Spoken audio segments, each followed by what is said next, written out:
ఆంధ్రప్రదేశ్ మరొకసారి ప్రకృతి విలయానికి విలవిలలాడబోతోందా అనే ఆందోళన కనపడుతోంది. నిజానికి ఏదన్నా ఆందోళన వస్తున్నప్పుడు ప్రజల్ని భయభ్రాంతులు చేయడం ఎవరికి తగదు, ఇంక్లూడింగ్ మాకు కూడా, మీడియాకు కూడా. కానీ పరిస్థితి ఏంటంటే తుఫాను వస్తుంది, జాగ్రత్తగా ఉండండి, లేదా ముందుగానే మేల్కొనండి, సురక్షిత ప్రాంతాలకు తరలి వెళ్ళండి అని నెత్తినోరు బాదుకున్నా కూడా ప్రజలు కదలరు. కదలకపోవడానికి ప్రజలకు ఉండే కారణాలు ప్రజలకు ఉంటాయి. వాళ్ళకి వాళ్ళ ఇంటి మీద, వాళ్ళ ఊరి మీద ఉండే మమకారం, తర్వాత వాళ్ళు పుట్టిన తర్వాత ఎన్నో తుఫాన్లు చూసి ఉండడం వల్ల అయ్యి ఏమవుతుంది, 4 రోజులు వచ్చిపోతుంది, వర్షం 3 రోజులు 4 రోజులు ముసిరి పెట్టినట్టు కురుస్తుంది, గాలి బాగా వస్తుంది, నీళ్ళు వస్తే ఇంట్లో నీళ్ళు వస్తాయి, అంతే కదా అనే ఒక ధీమా. ఎందుకంటే నిజంగా కూడా వాళ్ళు చూస్తున్నారు, ఆ నీళ్ళలోనే పెరిగారు, ఎన్నో జరిగాయి. బట్ కొన్ని సందర్భాలు ఏమవుతుందంటే ప్రాణాల మీదకి వస్తుంది, తరలించే వాళ్ళు ఉండరు. ప్రభుత్వం చెప్పిన టైంకి వెళ్తే ఓకే, లేకపోతే ఆ తర్వాత సహాయక చర్యలు అందించే బృందాలు, రక్షణ బృందాలు, బలగాలు రావడానికి కూడా అవకాశం లేకపోవచ్చు. సో ఇలాంటి సందర్భంలో ప్రజలను అప్రమత్తం చేయడం అనేది ఇటువంటి యొక్క అలర్ట్స్ యొక్క ఉద్దేశం. ఇప్పుడు వస్తున్నది మొంతా తుఫాన్. ఈ మొంతా అంటే ఎవరికి అర్థం కావట్లేదు. మనకు మొంత తెలుసు కానీ మొంత తెలియదు. ఈ మొంతా అనేది థాయిలాండ్ దేశం పెట్టిన పేరు. నిజానికి చాలా అందమైన పేరు. మంచి సువాసనలు వెదజల్లే పువ్వుని మొంతా అంటారు థాయిలాండ్ భాషలో. ఇంకా దానికి చాలా మీనింగ్స్ ఉన్నాయి. బ్యూటీ అని, లవ్ అని, ప్యూరిటీ అని, ఎఫెక్షన్ అని చాలా పేర్లు ఉన్నాయి. కానీ థాయిలాండ్ భాషలో మొంతా అంటే సువాసనలు వెదజల్లే పువ్వు. ఇప్పుడు అది మన పాలిట తుఫానే వస్తోంది. కాకినాడకి 500 కిలోమీటర్లు దూరంలో ఉంది, వస్తోంది, దూసుకొస్తోంది. బహుశా రేపు సాయంత్రం కల్లా కాకినాడ దగ్గర తీరం దాడే అవకాశం ఉంది. ఇక తీరం దాటడం అంటే అది ఏ రేంజ్లో ఉంటుందో తెలుసు, బయటికి చెప్పడం లేదు. కానీ ఇది కాస్త కోస్తో విశాఖపట్నాన్ని కుదిపేసిన హుదూద్ తుఫాన్ స్థాయిలో ఉంటుంది అని చెప్తున్నారు. ఆ రేంజ్లో కాకపోయినా ఇంచుమించు అది రేంజ్లో ఉంటుంది. గంటకి 90 నుంచి 110 కిలోమీటర్ల వేగంతో గాలులు వీస్తాయని చెప్తున్నారు. మరి ఆ వేగంతో వీచే గాలుల్ని, ఆ అలలని, ఆ వర్షాన్ని, నిలకడగా కురుస్తూనే ఉండే వర్షాలని, భారీ వర్షాలని, కొమ్మవృష్టిని, వీటిని తట్టుకుని నిలబడగలిగే గ్రామాలు, పైగా మత్స్యకార ప్రాంతాలు ఎక్కువ ఉంటాయి ఆ ప్రాంతంలో. ఆ కోనసీమ కానీ లేకపోతే ఆ చుట్టుపక్కల ప్రాంతాలు, అటు వైజాగ్, ఒరిస్సా బార్డర్ వరకు పల్లెలు ఉంటాయి, చిన్న పల్లెలు, పూరిళ్ళు ఎక్కువ ఉంటాయి, తాటాకు ఇళ్ళు, మత్స్యకార గ్రామాలు ఉంటాయి, దళిత వాడలు ఉంటాయి, చాలా పేద ప్రజలు ఉండే ఇవి ఎక్కువ ఉంటాయి. సో ఈ పరిస్థితుల్లో ఈ మొంతా తుఫాన్ని ఎదుర్కోవడం ఎలా అనేది ఒక ఇదైతే, అసలు ఈ యాక్చువల్ సిచ్యువేషన్ ఏంటి, ఇప్పుడు పరిస్థితి ఎలా ఉంది? వైజాగ్లో అధికారులు ఏమంటున్నారు, కాకినాడలో అధికారులు ఏమంటున్నారు, లేకపోతే నెల్లూరులో పరిస్థితి ఎలా ఉంది, వీటితో పాటు ఆంధ్రప్రదేశ్ ప్రభుత్వం ఏం చేస్తోంది? అన్నిటికీ మించి ఎన్నో తుఫానుల్లో సమర్థవంతంగా పనిచేసి ఒక రకంగా బయటికి చెప్పకపోయినా ఎక్కడ తుఫాను వచ్చినా చంద్రబాబును సలహాలు తీసుకునే వ్యక్తి చంద్రబాబు నాయుడు. అలాంటి చంద్రబాబు నాయుడు ఆంధ్రప్రదేశ్ కొత్తగా రాష్ట్రం విడిపోయిన తర్వాత ఏర్పడగానే విశాఖపట్నాన్ని వణికించిన తుఫాన్ను కూడా ఆయన ఎదుర్కోవాల్సి వచ్చింది. 10 రోజులు అక్కడే మకాం వేసి మళ్ళీ అదే చంద్రబాబు నాయుడు ఈ మొంతా తుఫాన్ని ఎదుర్కోవాల్సి వస్తోంది. మధ్యలో కొన్ని తుఫాన్లు వచ్చాయి. మళ్ళీ శ్రీకాకుళం జిల్లా, ఉత్తరాంధ్ర మొత్తాన్ని వణికించిన తుఫాన్లు చూసాం మనం. ఇట్లా చాలా వచ్చినా కూడా ఇది కొంచెం సివియర్గా ఉంటుందని చెప్తున్నారు. సో ఈ తుఫాన్ ఇప్పుడు ఎక్కడుంది, ఎప్పటికి తీరం దాటుతుంది, వాతావరణ శాఖ అధికారులు ఏం చెప్తున్నారు, అలాగే ప్రభుత్వం ఏమంటుంది, ఈ వివరాలన్నీ అందించడానికి మాకు మా ఏపీ బ్యూరో చీఫ్ రామారావు లైవ్లో ఉన్నారు. అలాగే విశాఖపట్నం నుంచి నాయుడు లైవ్లో ఉన్నారు, కాకినాడ నుంచి అప్పారావు లైవ్లో ఉన్నారు, అలాగే నెల్లూరు నుంచి మహేష్ బాబు లైవ్లో ఉన్నారు. ముందుగా ఒకసారి వైజాగ్ వెళ్దాం. వైజాగ్లో ఓకే, ఒకసారి మా ఏపీ బ్యూరో చీఫ్ రామారావుని అడిగి ప్రభుత్వం ఎలాంటి ఏర్పాట్లు చేస్తోంది, ప్రభుత్వం దగ్గర ఉన్న సమాచారం ఏంటనేది ఒకసారి రామారావు చెప్తారు. Ramarao, good evening. మొంతా తుఫాన్ దాన్ని అడ్డుకోవడానికి లేదా నష్టాన్ని తగ్గించడానికి, ప్రజల్ని కాపాడడానికి ప్రభుత్వం ఎలాంటి సన్నద్ధత ఏర్పాటు చేస్తోంది? వెంకటకృష్ణ, ప్రాణ ఆస్తి నష్టాన్ని తగ్గించేందుకు మెంతా తుఫాను ప్రభావం చాలా ఎక్కువగా ఉంటుంది అని చెప్పి రాష్ట్ర ప్రభుత్వం అంచనా వేస్తుంది. ఇండియన్ మెట్రలాజికల్ డిపార్ట్మెంట్ నుంచి కానీ, ఏపీ డిజాస్టర్ మేనేజ్మెంట్ నుంచి కానీ వస్తున్న హెచ్చరికల నేపథ్యంలో మెంతా తుఫాను కారణంగా ప్రాణ ఆస్తి నష్టం జరగకుండా చూడండి అని చెప్పి రాష్ట్ర ప్రభుత్వం పదే పదే ఈరోజు ఉదయం నుంచి కూడా అధికారులందరినీ కూడా అప్రమత్తం చేస్తుంది. అంటే ఈరోజు మిడ్ నైట్ నుంచి రేపు మిడ్ నైట్ వరకు కూడా చాలా క్రూషియల్ టైము అని చెప్పి గవర్నమెంట్ చెప్తుంది.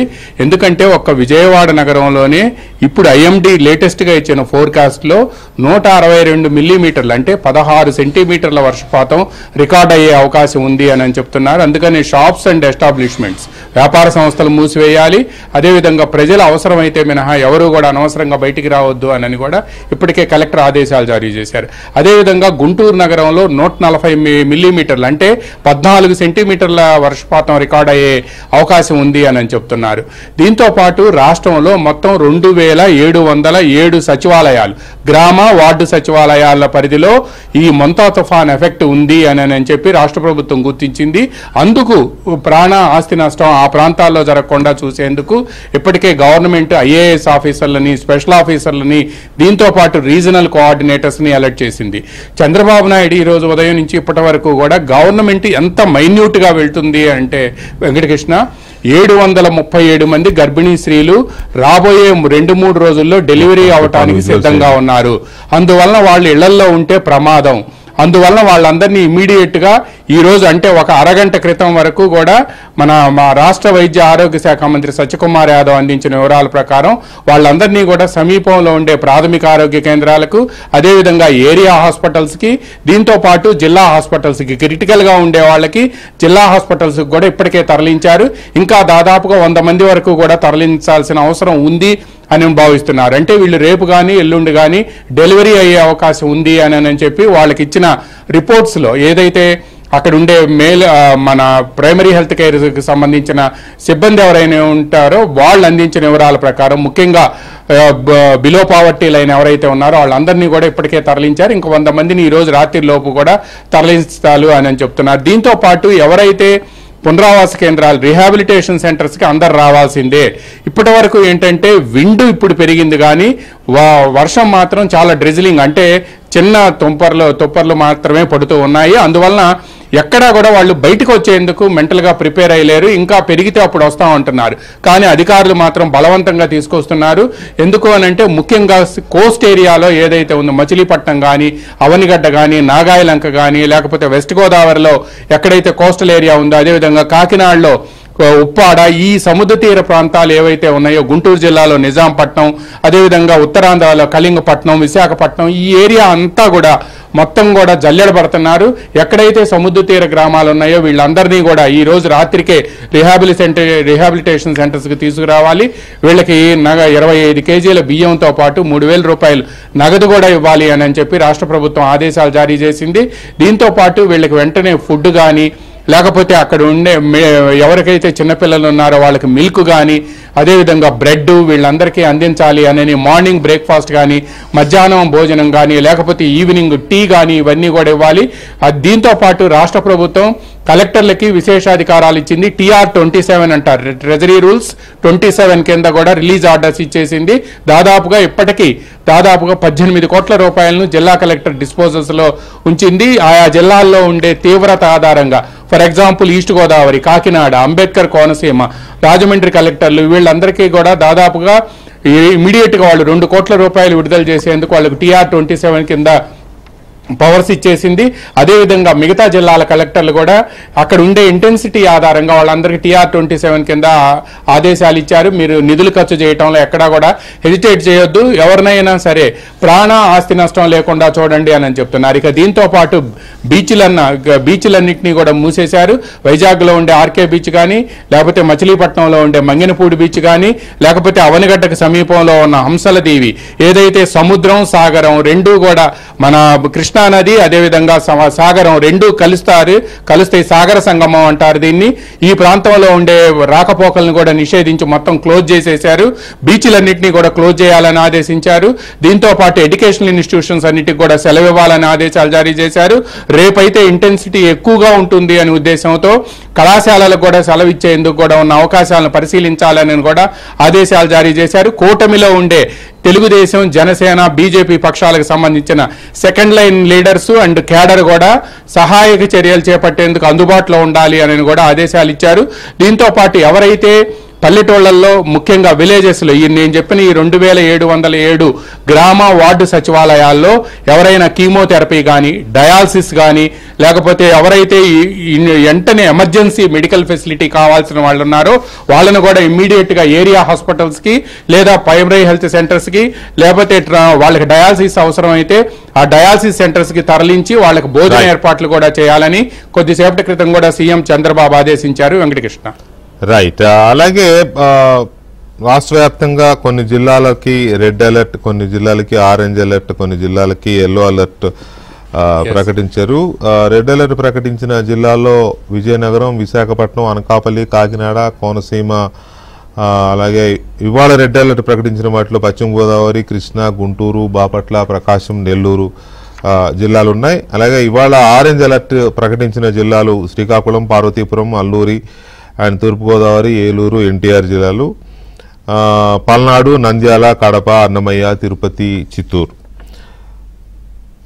కర్నూలు, అనంతపురం, సత్యసాయి జిల్లాలకేమో ఎల్లో అలర్ట్ జారీ చేశారు. రేపటి నుంచి రెడ్ అలర్ట్ ప్రకటిస్తున్న జిల్లాలు శ్రీకాకుళం, మన్యం, విజయనగరం, విశాఖ, అల్లూరి, అనకాపల్లి, కాకినాడ, కోనసీమ, ఉభయ గోదావరి, ఏలూరు, కృష్ణా, ఎన్టీఆర్, గుంటూరు, పల్నాడు, బాపట్ల, ప్రకాశం. అంటే ఈ నంద్యాల, నెల్లూరు, కడప, అన్నమయ్య, తిరుపతి జిల్లాలకేమో రేపు ఆరెంజ్ అలర్ట్ ఇస్తున్నారు. కర్నూలు, అనంతపురం, సత్యసాయి, చిత్తూరు జిల్లాలకేమో ఎల్లో అలర్ట్ ఇస్తున్నారు. అంటే ఏ రోజుకు ఆ రోజు సిచ్యువేషన్ సివియారిటీని బట్టి ముందుగానే వాతావరణ శాఖ దీని మేరకు అంచనాల మేరకు అలర్ట్స్ ఇస్తూ ఉంటారు. ఆ అలర్ట్ల ఆధారంగా అక్కడ అధికారులు, మొత్తం యంత్రాంగం, ప్రజలు కూడా అలర్ట్గా ఉండాలనే ఉద్దేశంతో ఇస్తూ ఉంటారు. సో దీన్ని బట్టి తుఫాను ఇప్పుడు ఎక్కడ కేంద్రీకృతమై ఉంది, ఎటువైపు కదులుతోంది, ఎంత వేగంతో కదులుతోంది, ఎప్పటిలోగా అది కాకినాడ దగ్గర తీరాన్ని దాకే అవకాశం ఉంది, ఒకవేళ ఏమైనా డైవర్ట్ అయ్యే అవకాశం ఉందా, దాని మార్గం చాలా సందర్భాల్లో తీరం దగ్గరకు వస్తుంది అనుకున్న టైంలో లాస్ట్ మినిట్లో అది డైవర్ట్ అయ్యి ఇంకో వైపు కూడా వెళ్తూ ఉండే సందర్భాలు కూడా ఉంటాయి. సో ఇప్పటి వరకు ఉన్న సిచ్యువేషన్ ప్రకారం వాతావరణ కేంద్రం దగ్గర ఏం చెప్తున్నారు, అలాగే నెల్లూరు, కాకినాడ, మెయిన్గా కాకినాడ హిట్ అవుతోంది కాబట్టి మొంతా తుఫానికి కాకినాడలో ఎంత అలర్ట్గా ఉన్నారు, మరో హుదూద్ లాగా ఉండబోతోందనే ఒక ఆందోళన నేపథ్యంలో కాకినాడలో ఎలాంటి ఏర్పాట్లు జరుగుతున్నాయి, ఈ తుఫాన్ ఎక్కడ కేంద్రీకృతమై ఉంది, అది ఎంత స్పీడ్తో కాకినాడ వైపు కదులుతోంది, డైవర్ట్ అయ్యే అవకాశాలు ఏమైనా ఉన్నాయా అనేది మా వైజాగ్ చీఫ్ నాయుడు అందిస్తారు. Naidu, good evening. ఈ తుఫానుకు సంబంధించి ప్రజెంటేషన్ రూపంలో చెప్పాలంటే మనం దాన్ని ఎలా ఎక్స్ప్లెయిన్ చేయొచ్చు ప్రజలకు అర్థమయ్యేలాగా? అంటే చాలా మందికి ఒక ఊహాగానం ఉంటుంది. నార్మల్గా సైక్లోన్ అనేటప్పుడు సో దాని ఐ ఏరియా దాదాపు 30 నుంచి 50 కిలోమీటర్లు ఉంటుంది. అది క్రాస్ అయ్యే ప్రాంతం కొన్నిసార్లు దాని వెలాసిటీని బట్టి అది 100 కిలోమీటర్ల వరకు ఉంటుంది. బట్ అది క్రాస్ అయ్యేది మెయిన్ పాయింట్ని ఒక ఏరియాని స్పెసిఫిక్గా తీసుకొని దాని నుంచి క్రాస్ అవుతుందని చెప్తారు. బట్ అది క్రాస్ అయ్యేటప్పుడు ఆ ఒక్క ఊరిలోనే ఉండదు, అక్కడ ఉండేటువంటి దాదాపు అక్కడి నుంచి 30-40 కిలోమీటర్లు పైబడి ఉన్నటువంటి ప్రాంతం కావచ్చు, కొన్నిసార్లు 50 కిలోమీటర్లు ఉంటుంది. సో ఆ రేడియస్లో అంతా వెళ్తుంది. అందుకోసమని చాలా మందికి ఏంటంటే నార్మల్గా ఇప్పుడు ఉన్నటువంటి సైక్లోన్ ట్రాక్ వేవ్ ని చాలా మంది ఇన్ఫ్లుయెన్సర్స్ కానీ మిగతా వాళ్ళు కానీ చూసి, సో పెరిఫరల్ ఏరియాస్ అంటారు, అంటే నార్మల్ గా 3 లెవెల్స్ లో ఉంటుంది. సో ఈ ఐ ఏరియా ఒకటి, ఐ ఏరియా బయట ఒకటి, దాని తర్వాత ఇంకో 3 ఏరియా. ఈ ఏరియాస్ ని బట్టి విండ్ ఉంటుంది. సో మిడిల్ లో ఉన్నటువంటి ఇప్పుడు దాదాపు వాతావరణ శాఖ చెప్పిన దాని ప్రకారంగా 90 నుంచి 100, 100 నుంచి 110. సో ఇప్పుడు ఏదైతే తుఫాన్ తీవ్ర తుఫాన్ గా మారుతుందో, తీవ్ర తుఫాన్ అప్ టు 117 కిలోమీటర్ల వరకు, అంటే హైయెస్ట్ విండ్ వస్తే 117 కిలోమీటర్లు వస్తుంది. సో అది దాటి వెళ్ళటానికి ఆస్కారం లేదు. అది సివియారిటీ పెరిగే కొద్ది విండు అనేది పెరుగుతుంది. అయితే మనం 180-190 కిలోమీటర్ల వేగం కూడా చూసాం కదా, రైట్ సైడ్ వెళ్ళిపోతుంది.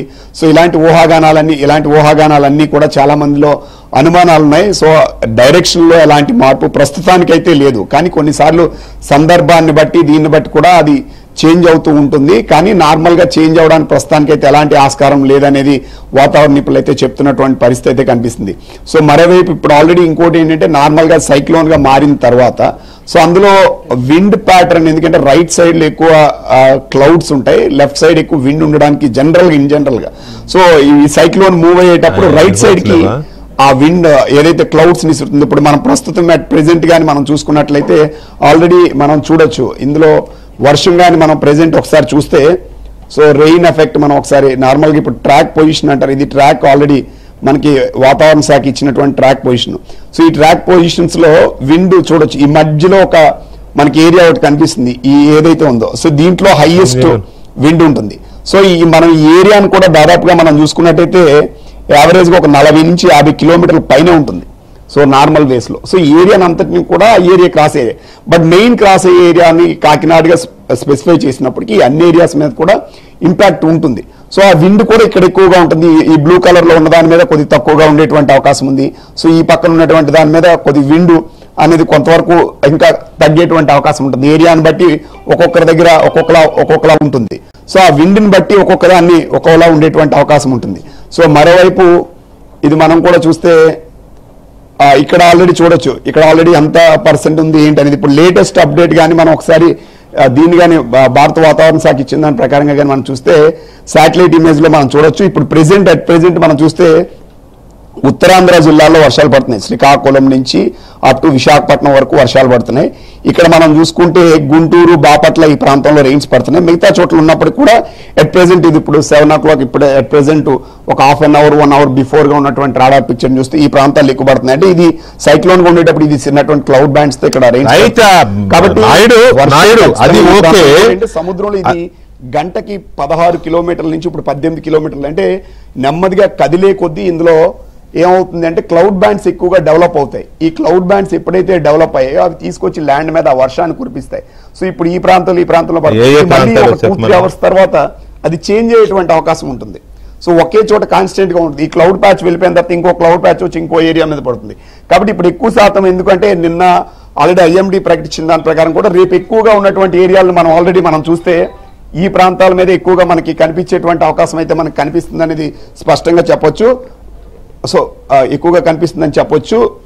సో ఇది మనకి ప్రస్తుతం ఉన్నటువంటి ఇది. వెంకటకృష్ణ గారు, నాయుడు, ఏ జిల్లాల మీద దీని ఇంపాక్ట్ చాలా ఎక్కువగా ఉండే ప్రమాదం ఉంది అనేది ప్రభుత్వం కొన్నిటికి రెడ్ అలర్ట్, కొన్నిటికి ఆరెంజ్ అలర్ట్, కొన్నిటికి ఎల్లో అలర్ట్ ఇస్తోంది కదా. వాతావరణ శాఖ చెప్తున్న దాని ప్రకారం ఇది ఇంచుమించు హుదూద్ రేంజ్ లో ఉండే అవకాశం ఉంది అంటున్నారు. దాని మీద ఏమన్నా క్లారిటీ ఉందా? అంటే హుదూద్ రేంజ్ అంటే హుదూద్ వచ్చినప్పుడు ఉన్నటువంటిది extremely heavy severe cyclone. So అప్పుడు ఉన్నటువంటిది హైయెస్ట్ దాదాపు 220 కిలోమీటర్స్. బట్ ఇప్పుడున్నది కేవలం హైయెస్ట్ 120 కిలోమీటర్స్ వరకే. ఇది సివియర్ సైక్లోన్ గానే క్రాస్ అవుతుంది. కాబట్టి అది ఎక్స్ట్రీమ్లీ, అంటే సముద్రంలోనే అది మారితే ఇంకా పెరగడానికి ఆస్కారం. హుదూద్ అంత ప్రభావం అయితే ఉండదు. కాకపోతే ఏంటంటే గతంకి ఇప్పటికి డిఫరెన్స్ ఏంటంటే హుదూద్ వచ్చినప్పుడు కేవలం 1 day లోనే ఇంపాక్ట్ అంతా చూపించింది. ఇది దాదాపుగా 2 రోజులు ఇంపాక్ట్ ఉంటుంది. రెయిన్ ఎక్కువ హుద్దూద్తో పోల్చినప్పుడు ఇప్పుడు ఎక్కువ శాతం రెయిన్ పడుతుంది. హుద్దూద్ వచ్చినప్పుడు కేవలం ఉత్తరాంధ్ర మీద up to east to west Godavari వరకు మాత్రమే, రిమైనింగ్ ఏరియాస్ లో కొన్ని చోట్ల అసలు రెయినే లేదు. సో అప్పుడు ముఖ్యమంత్రి గారు కానీ వీళ్ళు కానీ రాజమండ్రి వరకు డైరెక్ట్ గా హెలికాప్టర్ మీద లేకపోతే మిగతా చోట వచ్చి అక్కడి నుంచి రావడానికి కూడా రీజన్ అదే. సో అంటే సైక్లోన్ స్పీడ్ గా severe heavy extremely severe cyclone అయినప్పుడు మిగతా క్లౌడ్ బ్యాండ్స్ ని దగ్గరికి తీసేసుకుంటుంది, అందువల్ల ల్యాండ్ మీద ఎక్కువ పడదు. బట్ ఇది సివియారిటీ ఎక్కడైతే తక్కువ ఉంటుందో విండ్ తక్కువ ఉంటుంది, వర్షం ఎక్కువ ఉంటుంది. సో ఇప్పుడు వర్షం పడడానికి కూడా అది సివియర్ సైక్లోన్ ఇంకా ఓన్లీ సైక్లోన్ గానే ఉంది. సో ఈ రోజు వాతావరణ శాఖ ఎలాంటి హెచ్చరికలు చెప్తోంది వీళ్ళకి, ప్రజలకి, మత్స్యకారులకు కానీ ప్రజలకు, ఇతర ప్రజలకు కానీ, తీర ప్రాంత ప్రజలకు కానీ ఎలాంటి హెచ్చరికలు చెప్తోంది? ఎన్నాళ్ల పాటు జాగ్రత్తగా ఉండాలి, ఎన్నాళ్ళు చేపల వేటకెళ్ళొద్దు, ఇలాంటివి ఉంటాయి కదా? అంటే వాతావరణ శాఖ హెచ్చరించిన దాని ప్రకారం 29వ తారీఖు వరకు దీని ప్రభావం అనేది ఉంటుంది. ఎందుకంటే అది రేపు క్రాస్ అయిన తర్వాత ఎల్లుండి కూడా వర్షాలు కొనసాగేటువంటి అవకాశం ఉంది. సో ఎల్లుండి కూడా ఈ విండ్, ఎందుకంటే ల్యాండ్ మీద క్రాస్ అయ్యేటప్పుడే సివియర్ సైక్లోన్ గా క్రాస్ అవుతుంది, తర్వాత అది క్రమంగా బలహీనపడడానికి కూడా మరొక 24 గంటల కన్నా ఎక్కువ సమయం పడుతుంది. బట్ ఆ విండ్ ఎఫెక్ట్ అనేది ఖచ్చితంగా సముద్రం తీరం వెంబడి కూడా ఉంటుంది. బట్ 30వ తారీఖు నుంచి కూడా ఇవన్నీ కూడా ఏవైతే ఇప్పుడు వార్నింగ్స్ ఇచ్చారో అవన్నీ కూడా తొలగిస్తారు. ఇప్పుడు ప్రస్తుతం మనం చూసుకుంటే ఇంతవరకు కాస్టింగ్ సిగ్నల్ 3 ఉంది.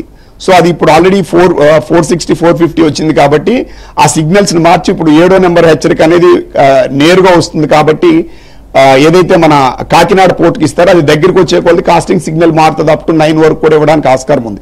మిగతా పోర్టులన్నిటికీ కాస్టింగ్ సిగ్నల్ 6 కొనసాగుతుంది. సో విండ్ ఎక్కువగా ఉంటుంది కాబట్టి, అంటే యాక్చువల్లీ ఒడ్డునైతే 1 మీటర్ వరకే హైట్ వస్తుంది టైడ్, కానీ సముద్రం లోపల మాత్రం అప్ టు దాదాపు 4-5 మీటర్లు 6 మీటర్ల వరకు కూడా టైడ్ ఉంటుంది. సముద్రం మధ్య ఎక్కువ టైడ్ వేవ్ ఉంటుంది. అందువల్ల ఏంటంటే సముద్రంలో మత్స్యకారులకు ప్రమాదమైన హెచ్చరికలు చెప్పడానికి వీటి ఎఫెక్ట్ అనేది సముద్రం మధ్యలో చాలా ఎక్కువగా ఉంటుంది. అంటే ఒకసారి బోట్ అంత హైట్, చిన్న చిన్న బోట్లు ఉంటే ఆ బోట్ హైట్ పైబడి కూడా అలలు వస్తాయి కాబట్టి అవి మునిగిపోయే ప్రమాదం ఉంటుంది. కాబట్టి వాళ్ళకి అలాంటి హెచ్చరికలు ఉంటాయి. తీర ప్రాంత వాళ్ళకి మాత్రం 1 మీటరు అబౌవ్ వరకే పడుతుంది, అది లో లైన్ ఏరియాస్ లో లోపలికి వెళ్తుంది. హైట్ ఉన్న వాళ్ళకి ప్రభావం ఉండదు. ఆ చోట ఏంటి 100 మీటర్లో లేకపోతే 50 మీటర్లో ముందుకు సముద్రం చొచ్చుకొని వచ్చేటువంటి అవకాశం ఉంటుంది. రైట్ నాయుడు, ఒక్క నిమిషం ఉండండి. మీరు కాకినాడ మన అప్పారావుతో కూడా మాట్లాడదాం, ఎందుకంటే కాకినాడ మెయిన్ హిట్టింగ్ ఏరియా లాగా కనపడుతుంది. చుట్టుపక్కల మీరు చెప్పినట్టుగా జరుగుతాయి కానీ కాకినాడ బాగా ఎఫెక్ట్ అవుతుంది అంటున్నారు కదా, అప్పుడు వైజాగ్ అనేట్టు. So Apparao, good evening. కాకినాడనే మెయిన్ గా వస్తుంది కాబట్టి తుఫాన్ కాకినాడ దగ్గర తీరం దాటుతుంది కాబట్టి అక్కడ ప్రజల్ని ఎలా అలర్ట్ చేస్తున్నారు, ప్రభుత్వం ఎలాంటి చర్యలు తీసుకుంటోంది, ప్రజలకి ఏం జాగ్రత్తలు, ఏమి హెచ్చరికలు చేస్తోంది ప్రభుత్వం? వెంకటకృష్ణ గారు, తుఫాను కాకినాడ తుని మధ్య తీరం దాటుతుందని ఇప్పటికే వాతావరణ శాఖ హెచ్చరికలు జారీ చేసిన నేపథ్యంలో అధికారులు పూర్తి స్థాయిలో అప్రమత్తమయ్యారు. ప్రధానంగా కాకినాడ జిల్లాలో 12 మండలాల్లో ఈ తుఫాను ప్రభావం అధికంగా ఉంటుందని చెప్తున్నారు. అదేవిధంగా కోనసీమలో 6 తీర ప్రాంత మండలాల్లో ఈ ప్రభావం ఎక్కువగా ఉంటుందని అంచనా వేస్తున్నారు. ప్రధానంగా ప్రస్తుతం అయితే ఒక అరగంట కిందట కాకినాడ పోర్టులో 7వ నెంబర్ ప్రమాదక హెచ్చరిక ఎగరేశారు. అయితే దీనిపై అధికారులు చెప్పేది ఏంటంటే 7వ నెంబర్ ప్రమాద హెచ్చరిక అంటే గంటకు 100 కిలోమీటర్ల కంటే ఎక్కువ వేగంతో పెనుగాలులు వేస్తే 7వ నెంబర్ ప్రమాద హెచ్చరిక వేస్తారు. దానికి ఓ రకంగా తీరానికి సమీపించే కొద్దీ ఈ గాలుల తీవ్రత పెరిగే అవకాశం ఉంది. ఈ నేపథ్యంలో కాకినాడ జిల్లా వ్యాప్తంగా పూరిళ్లు ప్రధానంగా తీవ్రంగా దెబ్బతినే అవకాశం ఉంది కాబట్టి 400 పూరిళ్ల వరకు అధికారులు గుర్తించారు. అవి ఖచ్చితంగా దెబ్బతిని అందులో ప్రజలు కూడా ప్రాణ నష్టం సంభవించే అవకాశం ఉన్న నేపథ్యంలో బలవంతంగా అయినా వాళ్ళని సురక్షిత ప్రాంతాలు తరలించేందుకు అధికారులు చర్యలు చేపట్టారు. అదేవిధంగా విండు స్పీడు తీవ్రత అధికంగా ఉంటుందని అధికారులు అంచనా వేశారు. దాదాపు 2200 వరకు కాకినాడ జిల్లాలోని 12 మండలాల్లో విద్యుత్ స్తంభాలు నేల కొరుగుతాయని కూడా అంచనా వేసి ఇప్పటికే దాదాపు 3200 స్తంభాలు తెప్పించి ఎప్పటికక్కడ ఎఫెక్టెడ్ ఏరియాలు ఇప్పటికే అక్కడ ఉంచారు. ఇది కాకుండా రాయలసీమ నుంచి దాదాపు 1000 మంది వరకు విద్యుత్ సిబ్బంది కానీ లైన్మెన్లు కానీ తీసుకొచ్చి కాకినాడ జిల్లా వ్యాప్తంగా ఎక్కడికక్కడ అందుబాటులో ఉంచారు. ఇవన్నీ ఒక ఎత్తు అయితే తీర ప్రాంతాల్లో ప్రజలు సురక్షిత స్థావరాలకు వెళ్లాలని అధికారులు చెప్తున్నప్పుడు కూడా తుఫాన్లు తమకు కొత్త కాదని తాము ఇళ్లలోనే ఉంటామని మొండికేస్తుండటంతో ఇప్పుడు అధికారులకు పెద్ద సమస్యగా మారిందని చెప్పాలి. చాలా మంది అయితే పునరావాస శిబిరాలు భోజనాలకు వచ్చి తిరిగి ఇంటికి వెళ్ళిపోతా ఉన్నారు, కానీ తలదాచుకోవడానికి అయితే రానంటున్నారు. ఓ రకంగా ప్రాణ నష్టం తగ్గించాలని ప్రభుత్వం ఒక పక్క చెప్తుంటే ఈ మొండికేస్తున్న వైఖరి కూడా అధికారులు కొంత ఇబ్బందిగా ఉందని చెప్పాలి. ఓ పక్క ప్రాణ నష్టం ఉంటే ఊరుకునేది లేదు, సస్పెన్షన్ చేస్తామని ప్రభుత్వం కూడా హెచ్చరికలు చేస్తుంది. మరోపక్క ప్రజలు కూడా బలవంతంగా ఎవాక్యుయేట్ చేయలేని పరిస్థితి కూడా ఉంది. అదేవిధంగా బోట్లు కూడా సముద్ర తీర ప్రాంతంలో దూరంగా తరలించాలని చెప్తుంటే వాళ్ళందరూ కూడా సముద్రం ఒడ్డునే తాళ్లు కట్టి ఉంచేస్తున్నారు. ఈ నేపథ్యంలో బోట్లు కూడా నష్టపోతాయన్న భయంతో ప్రభుత్వం ఎప్పటికప్పుడు ఈరోజు దాదాపు 75 జేసీబీలు తీసుకొచ్చి తీర ప్రాంతంలోనే ఉంచేసిన బోట్లన్నీ కూడా సురక్షిత ప్రాంతాలకి తరలించింది. అదేవిధంగా గత వైసీపీ ప్రభుత్వాలు ఏవైతే తుఫాన్ షెల్టర్ ఉన్నాయో పూర్తిగా మూలన పడిపోయాయి. వాటిని చాలా చోట్ల సచివాలయాలుగా మార్చేశారు, గోడౌన్స్ కింద మార్చేశారు. వాటన్నిటిలో కూడా మళ్ళీ పూర్తిగా తుఫాన్ షెల్టర్ కింద మార్చి వాళ్ళందరూ కూడా తరలిస్తున్న పరిస్థితి నెలకొంది. ప్రస్తుతం అయితే మత్స్యకారులు ఎవరు కూడా ఇల్లు దాటి బయటికి వెళ్ళొద్దు, ఖచ్చితంగా అధికారులు తుఫాను సివియర్ గా వచ్చి రేపు సివియర్ గా వస్తుంది, అందులో సందేహం లేదు. బాగా ఇంపాక్ట్ ఉంటే అవసరమైనన్ని షెల్టర్లు కానీ, తుఫాన్ షెల్టర్లు కానీ, ప్రజలకి అవసరమయ్యే సదుపాయాలు కానీ, ఇందాక రామారావు గారు చెప్పినట్టు కానీ లేకపోతే మన నాయుడు చెప్తున్నట్టు కానీ మందులు కానీ, వాళ్ళకు అవసరమయ్యే అన్ని రకాల వసతులు అన్ని రెడీ చేస్తున్నారా అధికారులు? అధికారులు అయితే కలెక్టర్లు కానీ, ఎస్పీలు కానీ, రెవెన్యూ అధికారులు కానీ, సివిల్ సప్లై అధికారులు కానీ పునరావాస కేంద్రాలకు అవసరమైన నిత్యావసర వస్తువులు కానీ, బియ్యం కానీ, భోజనం కానీ ఎప్పటికప్పుడు సరఫరా చేస్తామని చెప్తున్నారు. అయితే ఈ స్టాక్ యార్డుల వరకు బాగానే నిల్వలు సిద్ధం చేస్తున్నా అందించే విషయంలోనే చాలా జాగ్రత్తలు తీసుకోవాల్సిన అవసరం ఉంది. కొంత ఎన్ని జాగ్రత్తలు తీసుకున్నా అక్కడ భోజనం బాగోలేదని, సరైన తాగునీటి వసతి లేదని, వైద్య సదుపాయాలు అందలేదని చెప్పే అవకాశాలు బాధితుల నుంచి కొంత వ్యక్తం అయ్యే అవకాశం ఉన్న నేపథ్యంలో క్షేత్రస్థాయిలో తుఫాను తీరం దాటిన తర్వాత ఖచ్చితంగా 2-3 రోజులు తీవ్రత అధికంగా ఉన్న నేపథ్యంలో ఏ విధంగా జాగ్రత్తలు తీసుకుంటారో చూడాలి. ప్రధానంగా పునరావాస శిబిరాలు, స్కూళ్ళు, స్థానికంగా ఉన్న కళ్యాణ మండపాలు తీసుకున్నారు. సో చాలా చోట్ల లోపలికి వర్షం వచ్చినా అక్కడ స్టే చేయడానికి ఇబ్బంది లేకుండా అధికారులు చాలా వరకు జాగ్రత్తలు తీసుకున్నారు. మరోపక్క చూస్తుంటే పునరావాస శిబిరాలకు సంబంధించి అధికారులు ఎన్ని జాగ్రత్తలు తీసుకున్నా ఇలా చుట్టచూపుగా వచ్చి జనం వెళ్ళిపోతుండతో తర్వాత ప్రభుత్వాన్ని నిందించే పరిస్థితులు వచ్చే అవకాశం ఉన్న నేపథ్యంలో అధికారులు కూడా చాలా జాగ్రత్తలు తీసుకొని ఇప్పుడు రాత్రి వేళలో కూడా ఇంటింటికి తిరిగి తుఫాను తీవ్రత అధికంగా ఉంది కాబట్టి ఖచ్చితంగా ప్రతి ఒక్కరు రావాలని కూడా చెప్తున్నారు. అదేవిధంగా జిల్లా వ్యాప్తంగా ఉన్న అన్ని హాస్టల్స్ ను కూడా దాదాపు 11,000 మంది పిల్లలు కూడా హాస్టల్ కాలేజీ నుంచి ఇళ్ల కూడా తరలించారు. ప్రధానంగా చూస్తుంటే రాష్ట్ర వ్యాప్తంగా అన్ని చోట్ల 3 రోజులు స్కూళ్ళకి సెలవులు ప్రకటిస్తే కాకినాడ జిల్లాలో మాత్రం ఈ నెల 31 వరకు అంటే 5 రోజుల వరకు సెలవులు ప్రకటించారంటే తుఫాను తీవ్రత ఏ విధంగా కూడా అర్థం చేసుకోవాలని చెప్పి అధికారులు ప్రజలు కూడా అర్థం చేసుకోవాలి. ప్రజలు కూడా ప్రభుత్వం ఎందుకు ఇంతగా చెప్తోంది, పరిస్థితి ఎలా ఉండబోతుంది అనేది ప్రజలు కూడా అర్థం చేసుకోవాలి. అఫ్ కోర్స్ వాళ్ళకు ఉండే ధైర్యం వాళ్ళకు ఉంటుంది, నో డౌట్. ప్రజలేమీ అంత తక్కువ అంచనా వే అవసరం లేదు. పైగా సముద్ర ప్రాంతాలు, తీర ప్రాంతాల్లో ఉండే ప్రజలు, మత్స్యకారుల కుటుంబాలు వీళ్ళకి బాగా అనుభవమే. అయినా కూడా ఎందుకైనా మంచిది ప్రభుత్వం చెప్తున్నప్పుడు వినాలి అనే కొంత సెన్సిబుల్ గా ఆలోచించాల్సిన అవసరం కూడా ఉంది. ఒక నిమిషం అప్పారావు, ఒకసారి నెల్లూరు మహేష్ తో కూడా మాట్లాడదాం. ఎందుకంటే నెల్లూరులో మీ అందరికంటే ముందు వర్షాలు అక్కడ మొదలయ్యాయి 3-4 రోజుల క్రితం నుంచే. నెల్లూరు సిచ్యువేషన్ ఎలా ఉంది, చుట్టుపక్కల ప్రాంతాల్లో ఆ కోస్టల్ పరిస్థితులు ఎలా ఉన్నాయి? మహేష్, ఎలా ఉంది సిచ్యువేషన్, ఎలాంటి ఏర్పాట్లు జరుగుతున్నాయి? ఒకవేళ తుఫాను తీవ్రంగా ఉంటే అది ఆదుకోవడానికి, ప్రజలను ఆదుకోవడానికి కానీ, పునరావాస కేంద్రాలు తరలించడానికి కానీ? వెంకటకృష్ణ సార్, ప్రధానంగా చూస్తే ఈ తుఫాన్ అనేది చాలా తీవ్రంగా ఉంటుందని చెప్పి మత్స్యకార గ్రామాల్లో ప్రజలు చెబుతున్నారు. దాదాపు కొంత వృద్ధులతోటి మనం ఈరోజు ఉదయం తీరం ప్రాంతానికి వెళ్ళినప్పుడు మాట్లాడాము. వాళ్ళు టెక్నాలజీ అదేం తెలియదు, కానీ అలల ఉధృతి ఇవన్నీ కూడా చూసి ఇది ఖచ్చితంగా చాలా పెద్ద తుఫాన్ అని చెప్పి చెప్పుకొస్తున్నారు. ఎలాగంటే అది ఉదయం వరకు కూడా సముద్రంలో అలల ఉధృతి చాలా తక్కువగా ఉంది, కానీ అకస్మాత్తుగా గంటకే కూడా పెరుగుతూ ఈ రోజున సముద్రంలో అలల ఉధృతి చాలా వేగంగా ఉంది. ఉవ్వెత్తున ఎగిసి పడుతున్నాయి, రాకాశ అలల్లాగా ముందుకు దూసుకొస్తున్నాయి. 50 మీటర్ల నుంచి 100 మీటర్ల వరకు కూడా సముద్రం ముందుకు రావడం జరిగింది. మత్స్యకారులు సైతం అలలను చూసి కొంత భయపడే పరిస్థితి ఉంది. ఇక అధికారుల విషయానికి వస్తే తీర ప్రాంత గ్రామాల్లో తీరం వెంబడి ఉండే మత్స్యకార గ్రామాలపైన ఫోకస్ పెట్టారు. ఒకవైపు బకింగ్హామ్ కెనాల్, మరోవైపు సముద్రం. ఈ మధ్యలో కొన్ని గ్రామాలు ఉన్నాయి. బకింగ్హామ్ కెనాల్ కానీ పొంగితే అవతలకి వెళ్లే అవకాశం కూడా ఉండదు. ఈ కారణంగా వాళ్ళందరినీ ఇమ్మీడియట్ గా తరలించేందుకు ఏర్పాట్లన్నీ కూడా చేశారు. అంబులెన్సులు, అలాగే వాహనాలు పునరావాస కేంద్రాలు కూడా ఏర్పాటు చేయడం జరిగింది. మరోవైపు వైద్య సహాయం అందించేందుకు అవన్నీ కూడా చర్యలు తీసుకోవడం జరిగింది. వాళ్ళైతే మత్స్యకార గ్రామస్తులందరూ కూడా ఏ టైనైనా వచ్చేందుకు సిద్ధంగా ఉన్నారు. వర్షాలు ఇప్పటి వరకు అయితే పెద్దగా ఇబ్బంది లేదు, కానీ ఈ రోజు రాత్రికి లేదా రేపు భారీ వర్షాలు, అతి భారీ వర్షాలు కురిసే అవకాశం ఉందంటున్నారు. భారీ వర్షాలు, అతి భారీ వర్షాలు వస్తే, వరదలు వస్తే మాత్రం చాలా తీవ్ర నష్టం జరిగే అవకాశం ఉంది. ఇప్పటికే సోమశిల డ్యాంలో దాని కెపాసిటీ 78 టీఎంసీలు అయితే 70 టీఎంసీ వరకు నీటి నిల్వ ఉంది. పై ఎత్తు నుంచి 25,000-30,000 వరకు కూడా వాటర్ వరద నీరు వస్తూ చేరుతుంది. అదేవిధంగా కిందకి 35,000 క్యూసెక్లకు పైగా విడుదల చేస్తున్నారు. సోమశిల పక్కన ముందు వైపు పెన్నా నది పక్కన ఇరువైపులా కూడా గత వైసీపీ పాలనలో ఆ కట్టలన్నీ కూడా తవ్వేయడం జరిగింది. ఆ కారణంగా గతంలో కూడా చాలా సార్లు గ్రామాలన్నీ కొట్టుకోపోయాయి. రాజు కాలనీ అయితే తుడిచిపెట్టుకోపోయింది కేవలం వాళ్ళ అక్రమంగా ఇసుక తవ్వకాల వల్ల. ఇప్పుడు అవన్నీ కూడా పటిషన్ చేస్తున్నారు. పటిషన్ చేస్తున్నారు. మరోవైపు కండలేరు జలాశయం అంటే ఆ పెన్నా పరివాహక ప్రాంతంలో ఏ గ్రామానికి కూడా ముప్పు లేకుండా చర్యలు తీసుకోవడం జరిగింది. మరోవైపు కండలేరు జలాశయం ఇది 68 టీఎంసీల కెపాసిటీ, దానిలో దాదాపు 60 టీఎంసీల వరకు కూడా నీటిని నిల్వ చేస్తున్నారు. అయితే దీనికి ఇన్ఫ్లో ఎక్కువగా ఉంటుంది, అవుట్ఫ్లో తక్కువగా ఉంటుంది. ఇన్ఫ్లో 2022 సంవత్సరంలో ఒక్కసారిగా 10 టీఎంసీల వాటర్ వచ్చి పడిపోవడం జరిగింది.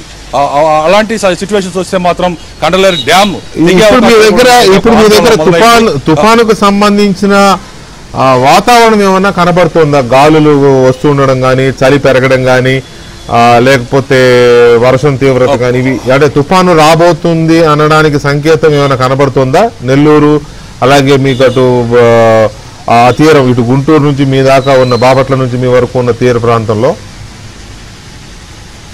సముద్రంలో అలల ఉధృతి అయితే బాగా పెరిగింది. అలలు ఎక్కువగా ఎగిసిపడుతూ ఉన్నాయి. ప్రధానంగా సముద్రం కూడా ముందుకు రావడం జరిగింది.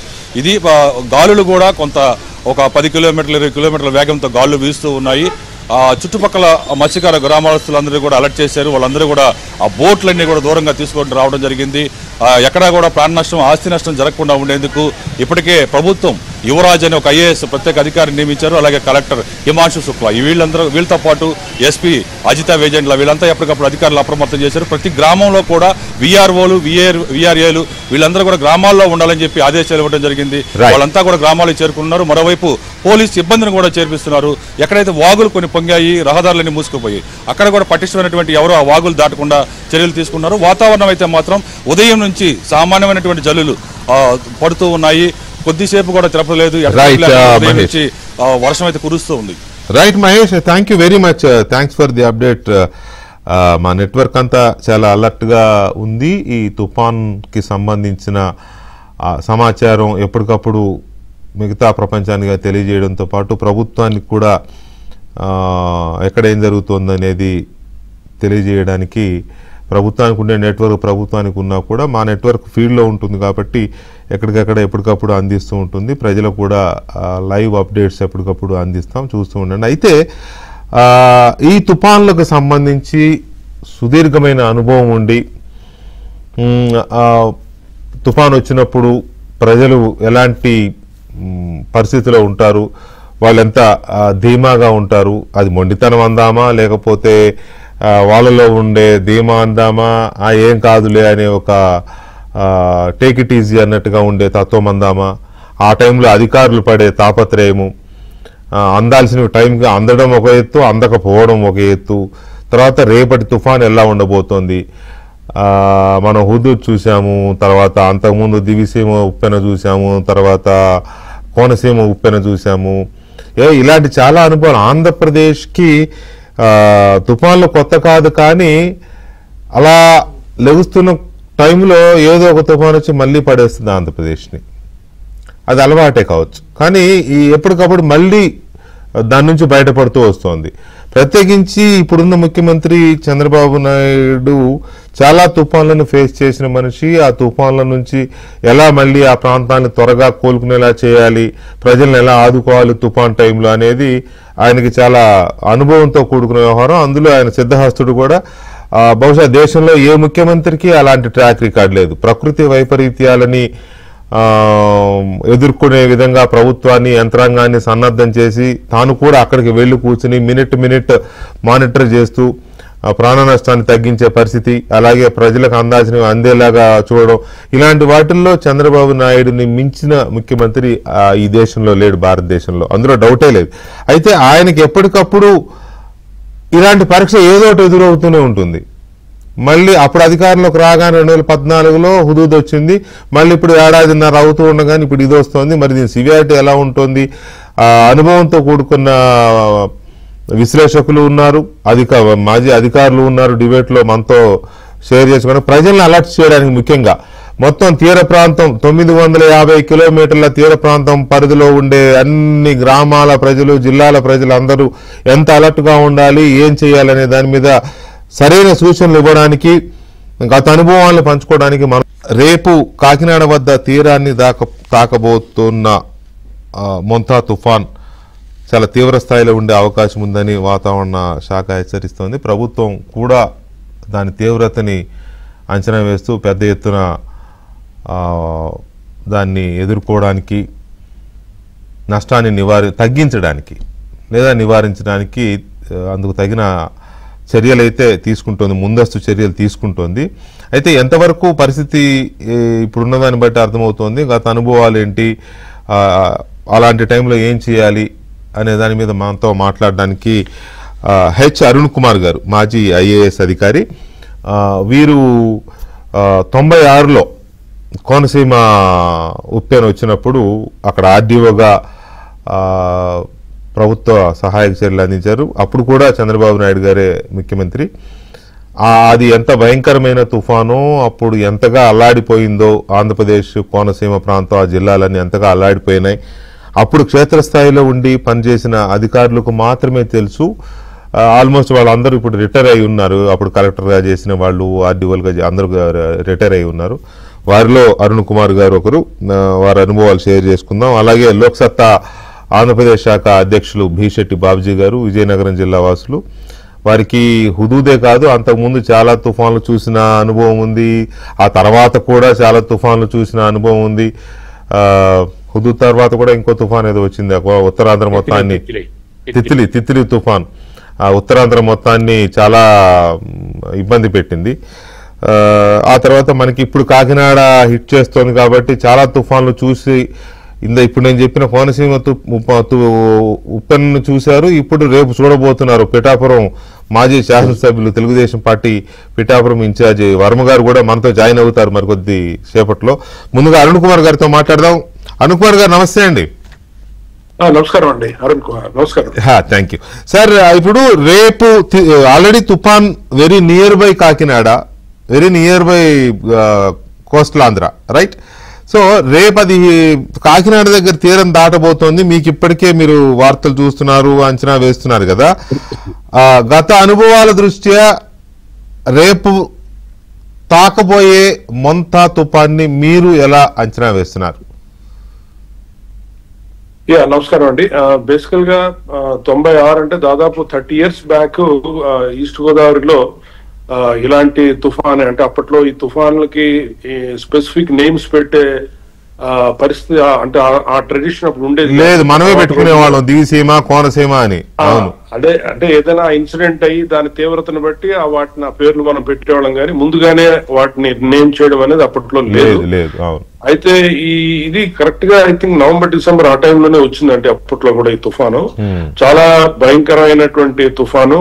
చాలా అల్లల్లాడిపోయింది మొత్తం జిల్లా అంతా కూడా, ముఖ్యంగా కాకినాడ ప్రాంతం, అలాగే కాకినాడ డివిజన్, అలాగే అమలాపురం డివిజన్ బాగా దీని తీవ్రతని విట్నెస్ చేయడం. మీరు అప్పుడు కాకినాడ ఆర్డీఓనా అమలాపురం ఆర్డీఓ? నేను కాకినాడ ఆర్డీఓగా ఉండేవాడిని, అమలాపురంకి వేరే ఆర్డీఓ ఉండేవాళ్ళు.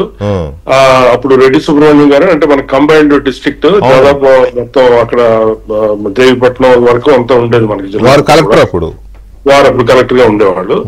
అయితే బేసికల్ గా అప్పుడు ఏంటంటే ఇంత అడ్వాన్స్ ఇంటిమేషన్స్ కూడా లేవండి అప్పట్లో. మనకి జస్ట్ ఆ ముందు రోజు మాత్రమే మామూలుగా, అంటే తీర ప్రాంతాలకు ఎప్పుడు వచ్చేటటువంటి హెచ్చరికల్లాగే వచ్చింది, కానీ ఇది ఒక ఆరెంజ్ అని లేకపోతే రెడ్ అలర్ట్స్ లాంటివి కూడా ఏమి లేవు. అయితే ఆ రోజు మధ్యాహ్నం నుంచి వర్షాలు జల్లులు అవి పడడంతో మేము అప్పటి నుంచే జిల్లా మొత్తం, అంటే జనరల్ ప్రోటోకాల్ ఎలా ఉంటుందంటే ఎప్పుడైనా ఇలాంటి తుఫాను హెచ్చరిక వచ్చిన వెంటనే మనం తహసీల్దారుల్ని, విఆర్ఓల్ని, అలాగే మండల స్థాయి అధికారుల్ని, గ్రామ స్థాయి అధికారులందరినీ కూడా వాళ్ళ హెడ్ క్వార్టర్స్ లో ఉండమని చెప్తాము. అలాగే గ్రామానికి అవసరమైనటువంటి నిత్యావసర వస్తువులన్నీ కూడా అందుబాటులో పెట్టుకోమని, అంటే బియ్యం గాని లేదంటే కిరసనాయిల్ గాని ఇలాంటివన్నీ కూడా వాళ్ళు అందుబాటులో పెట్టుకోవాలని చెప్పి మనము ముందే ఆదేశాలు ఇస్తాము. అది జరిగిందా లేదా కూడా మనం మానిటర్ చేసుకుంటాం త్రూ తహసీల్దార్స్ ద్వారా. సో అదే రకమైనటువంటి ఆదేశాలు అందరికీ ఇచ్చాము. అయితే అప్పుడు 96 లో మీరు అప్పుడు చూసినప్పుడు అప్పటి గాలులు ఎంత వేగంతో అప్పుడు గాలు ఇచ్చాయి అంచనా, అప్పుడు అనుభవం చెప్తారా ఒకసారి? ఇది యాక్చువల్గా ఇప్పుడు మీరు అడుగుతుంటే గుర్తొచ్చింది. ఈ తుఫాను జరుగుతున్నప్పుడు అప్పుడు ఈ ఎక్కువగా మనకి ఎఫెక్ట్ అయ్యే ప్రాంతాలు కొన్ని ఉన్నాయి. ఆ ప్రాంతాలని ప్రత్యక్షంగా వెళ్ళి చూద్దామనే ఉద్దేశంతో మేము మా జీప్ లో, అప్పట్లో ఇంత మోడర్న్ వెహికల్స్ కూడా ఉండేవి కాదు, ఓపెన్ జీపులు ఉండేవి, ఆ విల్లేజ్ జీప్స్ అని. ఆ జీప్లు వేసుకొని మేము, మా డ్రైవర్, మా సీసీ గారు కలిసి ఉప్పాడు కొత్తపల్లి వెళ్ళాలని బయలుదేరాం అనమాట. బయలుదేరినప్పుడు ఈ స్పెక్ట్రమ్ పవర్ ప్లాంట్ ఆ ఏరియాకి వచ్చినప్పటికీ ఒక చాలా పెద్ద కెరటం ఒకటి మా జీప్ ని హిట్ చేసింది. ఆ దాదాపు ఒక 2 అడుగులు వెనక్కి జరిగింది అనమాట జీప్ ఆ వేవ్ ఇంపాక్ట్ కి. సో అయినా దాన్ని లక్కీగా మళ్ళీ అది మమ్మల్ని లోపలికి తీసుకెళ్ళిపోలేదు.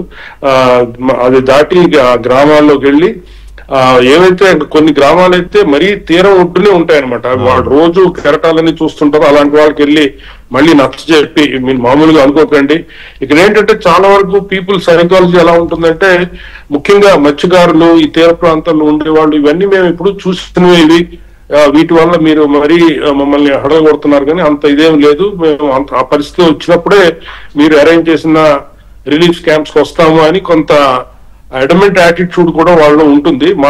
మనకున్నంత ఆందోళన వాళ్ళు చూపించరు.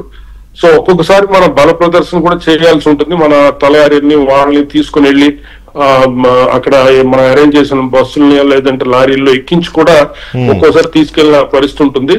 కానీ వాళ్ళకు కూడా కొన్ని జెన్యూన్ సమస్యలు ఉంటాయి. ఎందుకంటే వాళ్ళు కాయ కష్టం చేసుకునే వాళ్ళు సంపాదించిన డబ్బు కానీ, వాళ్ళు సంపాదించిన ఆస్తులను కానీ వదిలి మనం అరేంజ్ చేసినటువంటి క్యాంప్స్ కి రావడానికి వాళ్ళకు కొన్ని జెన్యూన్ రీజన్స్ చెప్తారు. అయితే అప్పట్లో పోలీస్ సహకారంతో ఒక్కొక్క ఊర్లో ఒక కానిస్టేబుల్ పెట్టి వాళ్ళకి ఏదో ధైర్యం చెప్పి మూవ్ చేసేవాళ్ళం.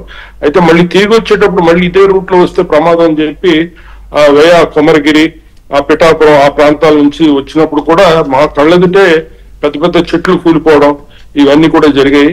సో ఆ రోజు రాత్రంతా మేము ఇంకా అన్ని ఏ ప్రాంతాలు అయితే ఈ వరదలు ఈ ప్రమాదం ఉంటుందని ఉందో ఆ ప్రాంతాలని మేమే స్వయంగా తిరిగి మత్స్యకారులందరినీ కూడా అలర్ట్ చేయడం జరిగింది. ముఖ్యంగా జిల్లా కలెక్టర్ గారు అయితే ఆ రాత్రి పాపం ఆయన బయలుదేరారు, కానీ అమలాపురం నుంచి ఆయన వచ్చే పరిస్థితి లేదు. మాకు తెల్లవారి 7-8 గంటలకు మెసేజ్ ఏంటంటే, సార్ ఒక మోటార్ బైక్ లో ఎవరితో సహకారంతో వస్తున్నారని చెప్పి అంటే మేము జీపులో ఎదురెళ్ళి ఆయన్ని తీసుకొని రావడం జరిగింది. జిల్లా హెడ్ క్వార్టర్స్ కి, ముఖ్యంగా డైరెక్ట్ గా కలెక్టర్ ఆఫీస్ కి రావడం జరిగింది. ముఖ్యంగా మేము చేసినటువంటి ఏర్పాట్ల వల్ల కాకినాడ డివిజన్ లో ఎటువంటి హ్యూమన్ లాస్ కూడా జరగలేదు, ప్రాణ నష్టం జరగలేదు, అసలు ఏమీ జరగలేదు. అయితే దీనికి ఒకటి అధికారులు చేసినటువంటి చర్యలు కానివ్వండి, మనం అరేంజ్ చేసిన చాలా మంది లాస్ట్ వరకు కొంత మొండికేసినా సరే వాళ్ళు ఈ ఉధృతిని గుర్తించి వాళ్ళు కూడా అడ్మినిస్ట్రేషన్ కి సహకారం అందించారు. అయితే బేసికల్ గా ఇప్పుడు మళ్ళీ అలాంటి ఉపద్రవం వచ్చే అవకాశం ఉంది కాబట్టి అడ్మినిస్ట్రేషన్ ఇప్పటికే జాగ్రత్తలు తీసుకుంటున్నారని చెప్పి అనుకుంటున్నాము. ముఖ్యంగా ఏంటంటే ఇలాంటి తుఫాను టైంలో మనం ఎన్నో చూసాము.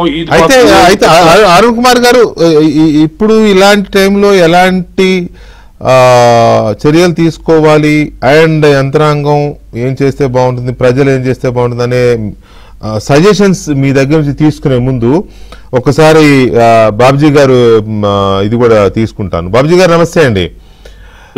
మీరు హుదూద్ కంటే ముందు చాలా తుఫాన్లు చూసి ఉంటారు. మీ ఉత్తరాంధ్ర అంటేనే అది మీకు అలవాటైన ఇదైపోయింది అది. సో హుదూద్ అయితే మీకు అసలు మర్చిపోలేని ఒక పీడకల వైజాగ్ గాని పక్కన ఉన్న మీకు గాని కదా. ఆ తర్వాత తిత్లీ కూడా అలాంటిదే. హుదూద్ అంత తీవ్రత లేకపోయినా తిత్లీ కూడా చాలా తీవ్ర నష్టం చేసింది. ఇప్పుడు మళ్ళీ ఇది వస్తుంది. ఇది కూడా మీ శ్రీకాకుళం నుంచి ఇటు నెల్లూరు దాకా దీనికి సెగ కనపడుతోంది. సో రేపు రాబోతున్న ఈ మొంతా తుఫానుకు సంబంధించి మీరు ఏమనుకుంటున్నారు? గత అనుభవాలను కూడా కలుపుకొని చూసినప్పుడు మీకేమనిపిస్తుంది? ముందుగా వికే గారు, మీకు, అరుణ్ కుమార్ గారికి, వర్మ గారికి, ఏబిఎన్ ప్రేక్షకులకు అందరికీ నమస్కారం. నమస్తే అండి. అరుణ్ కుమార్ గారు మా ప్రాంతవాసి, శ్రీకాకుళం. మాకు విజయనగరం ఆర్డీఓ చేశారు.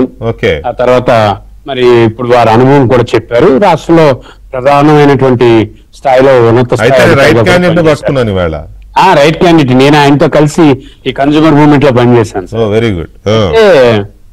మీరు చెప్పినట్టు మేము చదువుకుంటున్నప్పుడు మొట్టమొదటి దివిసీమ ఉప్పెన, అది మా కళ్ళకు కట్టినట్టు ఆ రోజుల్లో పత్రికలు కానీ, ఆ రోజుల్లో మనకి మీడియా అంత ప్రభావం లేకపోయినా దివిసీమ జరిగినటువంటి ఘోరాలు ఆ రోజుల్లో ప్రజలు చర్చించుకునే దగ్గర నుంచి మా జీవన ప్రస్థానం ప్రారంభమైంది యూత్ నుంచి. ఆ తర్వాత నేను దగ్గరుండి చూసింది మీరు అన్నట్టు హుదూదు. ఆ రోజు చంద్రబాబు నాయుడు గారు విశాఖపట్నం జిల్లాలో ఉండి ఆ రెస్క్యూని ఎలా ఆపరేట్ చేయగలిగారు అన్నది, తర్వాత తిత్తిడి, ఇప్పుడు ఇది. అయితే నేను చాలా గొప్ప గర్వంగా చాలా ఆనందంగా ఫీల్ అవుతున్న అంశం ఏంటంటే, రేపు రాబోతున్నది ఏంటన్నది మనం ఊహించలేము. కానీ రాష్ట్ర ప్రభుత్వం చాలా అద్భుతంగా గడిచిన 5-6 రోజుల నుంచి, అంటే 10 రోజులు అనుకుంటాను, నేను ఫాలో అయ్యింది మొట్టమొదటి అంశం ఏంటంటే, అసలు ప్రజలకు ఏమీ తెలియకుండా, ప్రజల వరకు ఇంకా ఈ ఇష్యూ వెళ్లకుండా రాష్ట్ర ప్రభుత్వం 14-15 కోట్ల రూపాయలు కొన్ని జిల్లాలకు అప్పుడే రిలీజ్ చేసింది. ఇది వారం రోజుల క్రితం నేను చదివినటువంటి వార్త. అంటే ఆ రోజు ప్రకాశం తీసుకుంది ప్రభుత్వం. ఆ తీసుకున్న తర్వాత ఎంత పడతానే ఉంది. ఒకవైపు చంద్రబాబు నాయుడు గారు విదేశాల్లో ఉన్నా, లోకేష్ గారు విదేశాల్లో ఉన్నా, కిందనే టీం వర్క్ నడుస్తూనే ఉంది. ఈ రోజు విజయవాడలో కనుక్కుంటే మొత్తం చాలా మంది సీనియర్ ఐఏఎస్ ఆఫీసర్లు అందరూ డిస్ట్రిబ్యూట్ అయ్యి ఉన్నారు అన్ని జిల్లాలకి. ఇప్పుడు చక్రధర్ బాబు గారు శ్రీకాకుళం దగ్గర నుంచి సెలెక్ట్ చేసుకుంటే యువరాజు గారి వరకు చాలా మంది అధికారులు అంతా డిస్ట్రిబ్యూట్ అయిపోయి ఉన్నారు, ఎవరి పని చేస్తున్నారు. అలాగే అన్ని రంగాల్లో టెక్నాలజీ పెరగటం వల్ల ఎప్పటికప్పుడు మనం అప్డేట్ చేసుకోగలుగుతున్నాం. ఉదాహరణకి ఇంకా చిన్న విషయం, ఎప్పుడో పాత తాలూకా వర్షం తాలూకా రీల్స్ పెట్టి అయ్యేమో తుఫాన్ వచ్చిందని చెప్పి భయపిస్తున్నా సరే వెంటనే పోలీసులు ప్రికాషన్స్ ప్రజలకు ఇచ్చారు. ఫేక్ నమ్మకండి, ఫేక్ థంబ్నెయిల్స్ పెట్టకండి, ఇది చాలా ప్రమాదం. అంటే టెక్నాలజీ పెరగడం వల్ల మనకు వచ్చినటువంటి అడ్వాంటేజ్. ఇప్పుడు ఈ రోజు నేను కనిపిస్తున్న వాతావరణం ప్రకారం ఏంటంటే, పూర్తిగా ముఖ్యమంత్రి గారి చేతుల్లో రాష్ట్రం ఒక రూపంలో ఉంది. దీనికి కావాల్సిన ప్రణాళిక వేశారు. పోలీసులు కానీ, ఎస్డిఎఫ్ కానీ, ఎన్డీఆర్ఎఫ్ కానీ, లేకపోతే రెవెన్యూ బృందం కానీ, మెడికల్ అండ్ హెల్త్ కానీ, అన్ని రంగాల్లో స్పష్టంగా జనం మధ్య ఈ రోజు ఉన్నారు, కాపలా కాచుకొని సిద్ధంగా ఉన్నారు. ఇందులో ఇప్పుడే మనం ఏబిఎన్లోనే ఏపీ ఈపీడీసీఎల్ నుంచి సిఎండి పృథ్వీ గారు మాట్లాడారు. అక్కడ జరుగుతున్నటువంటి కార్యక్రమాలు ఏంటి, ఎలా జరుగుతున్నాయని చెప్పని అందరూ అలర్ట్ అయి ఉన్నారు.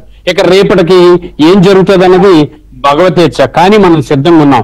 ఒకటి, ప్రజలకు గతం కన్నా ఇప్పటికి చాలా ధైర్యంగా ఉన్నారు. గతంలో వెంకటకృష్ణ గారు హుదూదు తుఫాన్లో అయితే విశాఖపట్నం దృశ్యం చూశాక కొద్ది కాలరాత్రులు అంటే నిద్రలేని రాత్రులు గడిపాం. అది చూసిన తర్వాత ఒళ్ళు కంపరించిపోయింది. అటువంటిప్పుడు ముఖ్యమంత్రిగా చంద్రబాబు నాయుడు గారు ఒక బస్సులో ఉండి వెంటనే దాన్ని ఇమీడియట్ గా రివైవల్ చేయడం కోసం ఈ రోజుకి ఉత్తరాంధ్ర ప్రజల గుండెల్లో చంద్రబాబు నాయుడు గారి పట్ల ఒక ప్రేమ అభిమానం ఉంది. అంటే ఆ Visakhapatnam east west north south లో ఈ రోజుకి తరగని ప్రజాదరణ ఉందంటే కారణం ఆ రోజు ఉంటుందే. మళ్ళా సేమ్ స్థాయిలో చంద్రబాబు నాయుడు గారు అన్ని రకాల టీమ్స్ ని రెడీ చేశారు, అన్ని చెందుతున్నారు. కాకపోతే చిన్న సజెషన్ మీ ద్వారా నేను రాష్ట్ర ప్రభుత్వానికి ఉన్నతాధికారులకు ఇస్తున్నాను. ఉదాహరణకి నేను దగ్గరుండి చూశాను హుదూదులో, శ్రీకాకుళం, విజయనగరం, విశాఖపట్నం జిల్లాలో పోల్స్ పడిపోయి, వైర్లు తెగిపోయి, కరెంట్ లేదు, డ్రింకింగ్ వాటర్ లేదు, చాలా ఇబ్బంది పడ్డాం. ఆ రోజుల్లో మనకేం చేశారు, తెలంగాణ నుంచి లేకపోతే రాయలసీమ నుంచి చాలా మంది విద్యుత్ కార్మికులు తీసుకొచ్చారు. నేను ప్రభుత్వానికి సూచిస్తున్నటువంటి చిన్న సూచన చాలా అవసరం. మన అధికారి అరుణ్ కుమార్ గారికి కూడా తెలుసు. మనకి ఏ జిల్లాలో ఆ జిల్లాలో డిప్లొమా చేసినటువంటి వాళ్ళు, ఐటీఐ చేసినటువంటి వాళ్ళు కొన్ని వేల మంది ఉన్నారు. వాళ్ళకి పర్ డే ఇంత అని ఇచ్చి అక్కడే పని చేయించగలిగితే వేరంగా ఇమీడియట్ గా మనకి పనులు పూర్తవుతాయి. ఎందుకంటే ఎక్కడో తిరుపతి నుంచి ఏపీ ఎస్పీడీసీఎల్ నుంచి తీసుకొస్తారు. వాళ్ళకి విజయనగరంలో దాసనపేట తెలియదు, విజయనగరంలో ఇంకొక వీధి తెలియదు. పాప వాళ్ళని భోజనం పెట్టడానికి అధికారులు పురమాయించాలి, వాళ్ళకి షెల్టర్ ఇవ్వాలి, వాళ్ళకి ఏ ఊరు తెలియదు. కానీ మన దగ్గర పిల్లలు ఉన్నారు, ఇమ్మీడియట్ గా పర్ డే ఒక 500 రూపాయలు 600 రూపాయలు ఇస్తా ఉంటే వాళ్ళ ఇంటికి వెళ్ళి భోజనం వచ్చే పనిలో దూకుతారు. దీనివల్ల మనకి ఒకటి సమయం ఆదా అవుద్ది, డబ్బు ఆదా అవుద్ది, వెంటనే రెటిఫికేషన్ జరుగుతుంది. ఒకటి సార్, అంటే బాబ్జీ గారు, అంటే మనం అప్పుడే అంత అడ్వాన్స్ గా మీరు సలహా ఒక మైనర్ వర్క్స్ వరకు they can do. But poles, పడిపోయిన పోల్స్ స్థానంలో కొత్త పోల్స్ నిలబెట్టాలన్నా లేకపోతే పడిపోయిన పోల్స్ ని నిలబెట్టాలన్నా ఈ డిప్లొమా చేసిన వాళ్ళ కాదు. అది కరెక్ట్ గా దీంట్లో డిస్ట్రిబ్యూషన్ దీంట్లో కంపెనీస్ డిస్కమ్స్ లో పనిచేసే వాళ్ళకి మాత్రమే అలవాటు. చాలా కష్టమైన పని. మీకు గుర్తుండే చంద్రబాబు నాయుడు గారు దాదాపు వారం 10 రోజుల పాటు కాకినాడలోనే అప్పుడు మినీ సెక్రటేరియట్ లాగా పెట్టి పోల్స్ అన్ని కర్ణాటక నుంచి తెప్పించి చేశారు. అప్పుడు ఒరిస్సా బాగా డ్యామేజ్ అయిందంటే ఒరిస్సా ముఖ్యమంత్రి చంద్రబాబు నాయుడు గారిని అడిగితే చంద్రబాబు నాయుడు గారు కర్ణాటక నుంచి తెప్పించిన పోల్స్ లో కొన్ని ఒరిస్సా కూడా పంపారు. అప్పుడు గుర్తుండే ఉంటుంది, ఆయనకి తెలుసు, అరుణ్ కుమార్ గారికి తెలుసు. అది అప్పుడు ఒక సెక్రటేరియట్ పెట్టారు కాకినాడలో.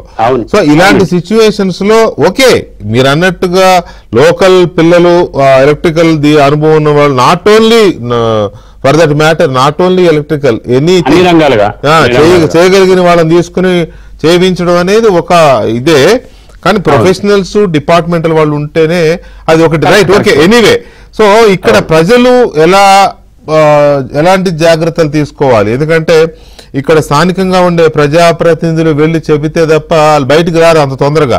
అధికారులు చెబితే డోంట్ కేర్ అన్నట్టుగా ఉంటారు. వాళ్ళ ఎమ్మెల్యేనో లేకపోతే ఇప్పుడు వర్మ గారు ఉన్నారు ఆయనో, లేకపోతే పవన్ కళ్యాణ్ గారు ఉన్నారు వాళ్ళ ఎమ్మెల్యే ఆయనో, ఇట్లా ఎక్కడికక్కడ లోకల్ గా వెళ్లే నాయకులు పదన్నయ్య ఏంటి చెప్తే అర్థం కాదు మీకు మందలించినా లేకపోతే ప్రేమగా పిలిచినా అప్పుడు కదులుతారు. సో ఈ గతాల్లో చాలా తుఫాన్లు చూసిన వర్మ గారు ఏం చెప్తారు, ప్రభుత్వం ఏం చర్యలు తీసుకుంటోంది, ప్రజలు ఎలా ఆలోచిస్తున్నారు, రేపటి తుఫాన్ విషయంలో అసలు వర్మ గారి వ్యూ ఏంటి, భయపడుతున్నారా, ఆందోళన చెందుతున్నారా? వర్మ గారు నమస్తే అండి. నమస్తే అండి కృష్ణమోహన్ గారు, డిబేట్ లో ఉన్న బాబు గారికి, అరుణ్ కుమార్ గారికి కూడా నమస్తే. రైట్. వర్మ గారు, మీరు పిఠాపురం అంటే ఇక కాకినాడ పిఠాపురం మీ ప్రాంతం అంతా వెరీ సైక్లోన్ జోన్. అవును, ఎప్పుడు చిన్నవో పెద్దవో ఏదో ఒకటి వస్తూనే ఉంటాయి. సో ఇలాంటి సిచ్యువేషన్ లో ఇంతకు ముందు బహుశా మీరు 96 కోనసీమ ఇది వచ్చినప్పుడు ఉప్పెన వచ్చినప్పుడు మరి మీరు అప్పుడు ఏ యువనాయకుడిగా ఉండి ఉంటారు ఖచ్చితంగా, ఉన్నారు కదా. అప్పుడున్న దీన్ని మధ్యలో వచ్చిన హుదూద్ గాని ఇంకా 2-3 చూశారు. రేపు కూడా పెద్దదే తగులబోతోంది, అది మీ ఊరే హిట్ అవబోతోంది రేపు. సో వీటిని చూసినప్పుడు మీకేమనిపిస్తుంది, రేపటికి ఎలా సన్నద్ధం అవ్వాలి, రాబోతున్న మొంతా తుఫాన్ని ఎదుర్కోవడానికి ఎలా సన్నద్ధం అవ్వాలనిపిస్తోంది, ఎలా సన్నద్ధం అవుతున్నారు, ప్రజలకు ఏం చెప్తారు? బేసిక్ గా అంటే ఇక్కడ స్టేట్ ముఖ్యమంత్రి, రాష్ట్ర ముఖ్యమంత్రిని బట్టి ప్రజల భయాందోళనలు ఉంటాయండి. చంద్రబాబు నాయుడు గారు మా ఉమ్మడి జిల్లాలో ఆ టైంలో తీసుకున్న అసలు ఒక విషయం చెప్పండి. ఫస్ట్ ఆయన కోసం తుఫాన్లు వస్తాయా, తుఫాన్ల కోసం ఆయన వస్తాడా? మీరు మంచి క్వశ్చన్ వేశారండి. పట్టించుకోని ముఖ్యమంత్రి ఉన్నప్పుడు తుఫాన్ల గురించి బయటకు అంత ఎక్స్పోజ్ తెలియదు. తుఫాన్ కూడా రాదు, వస్తుంది, ఎక్స్పోజర్ తెలియదు. పట్టించుకునే ముఖ్యమంత్రి ఉన్నప్పుడు అప్పుడే వారం రోజుల నుంచి ఇప్పుడు చూడండి తుఫాన్ వచ్చేలా ఉంది, మన ఈ విధమైన ప్రికాషన్స్ తీసుకోవాలి, ఎవరు లీవ్ పెట్టకూడదు ఆఫీసర్స్, మనకి ఎలక్ట్రికల్ పోల్స్ కావాలి, ఇది కావాలని ఆర్గనైజ్ చేసుకోవడం అన్నది ఒక విధానం. అంటే అది ప్రజల మీద ప్రేమ, ప్రజల ప్రాణ నష్టం జరగకూడదని ఒక ఆలోచన. ఓవరాల్ గా ఇటువంటి కష్టం వచ్చినప్పుడు చంద్రబాబు నాయుడు గారు స్పందించే తీరు నేను అనుకోవడం మన దేశంలో ఏ ముఖ్యమంత్రి కూడా స్పందించారు. అలాగే మొన్న ఉద్దుద్దు వచ్చినప్పుడు మరి ఎక్కడికెక్కడ రూట్లు కూడా లేకపోతే మరి ఆయన విశాఖపట్నం చేరుకుని విశాఖపట్నంలో ఇప్పుడు మంత్రి నారాయణ అందరికంటే ముందు పంపించి దగ్గర అప్పటికప్పుడే ఇంచుమించు 10-15 రోజుల్లో సిటీ మొత్తం మళ్ళీ పాత పరిస్థితి తీసుకొచ్చిన వ్యక్తి అండి చంద్రబాబు నాయుడు గారు. అంటే ఒక ప్లానింగ్, ఒక ముఖ్యమంత్రి అక్కడ ఉన్నప్పుడు ఏంటంటే అధికారులు కూడా ఇంకా యాక్టివ్ గా పనిచేస్తారన్న ఒక ఆలోచన.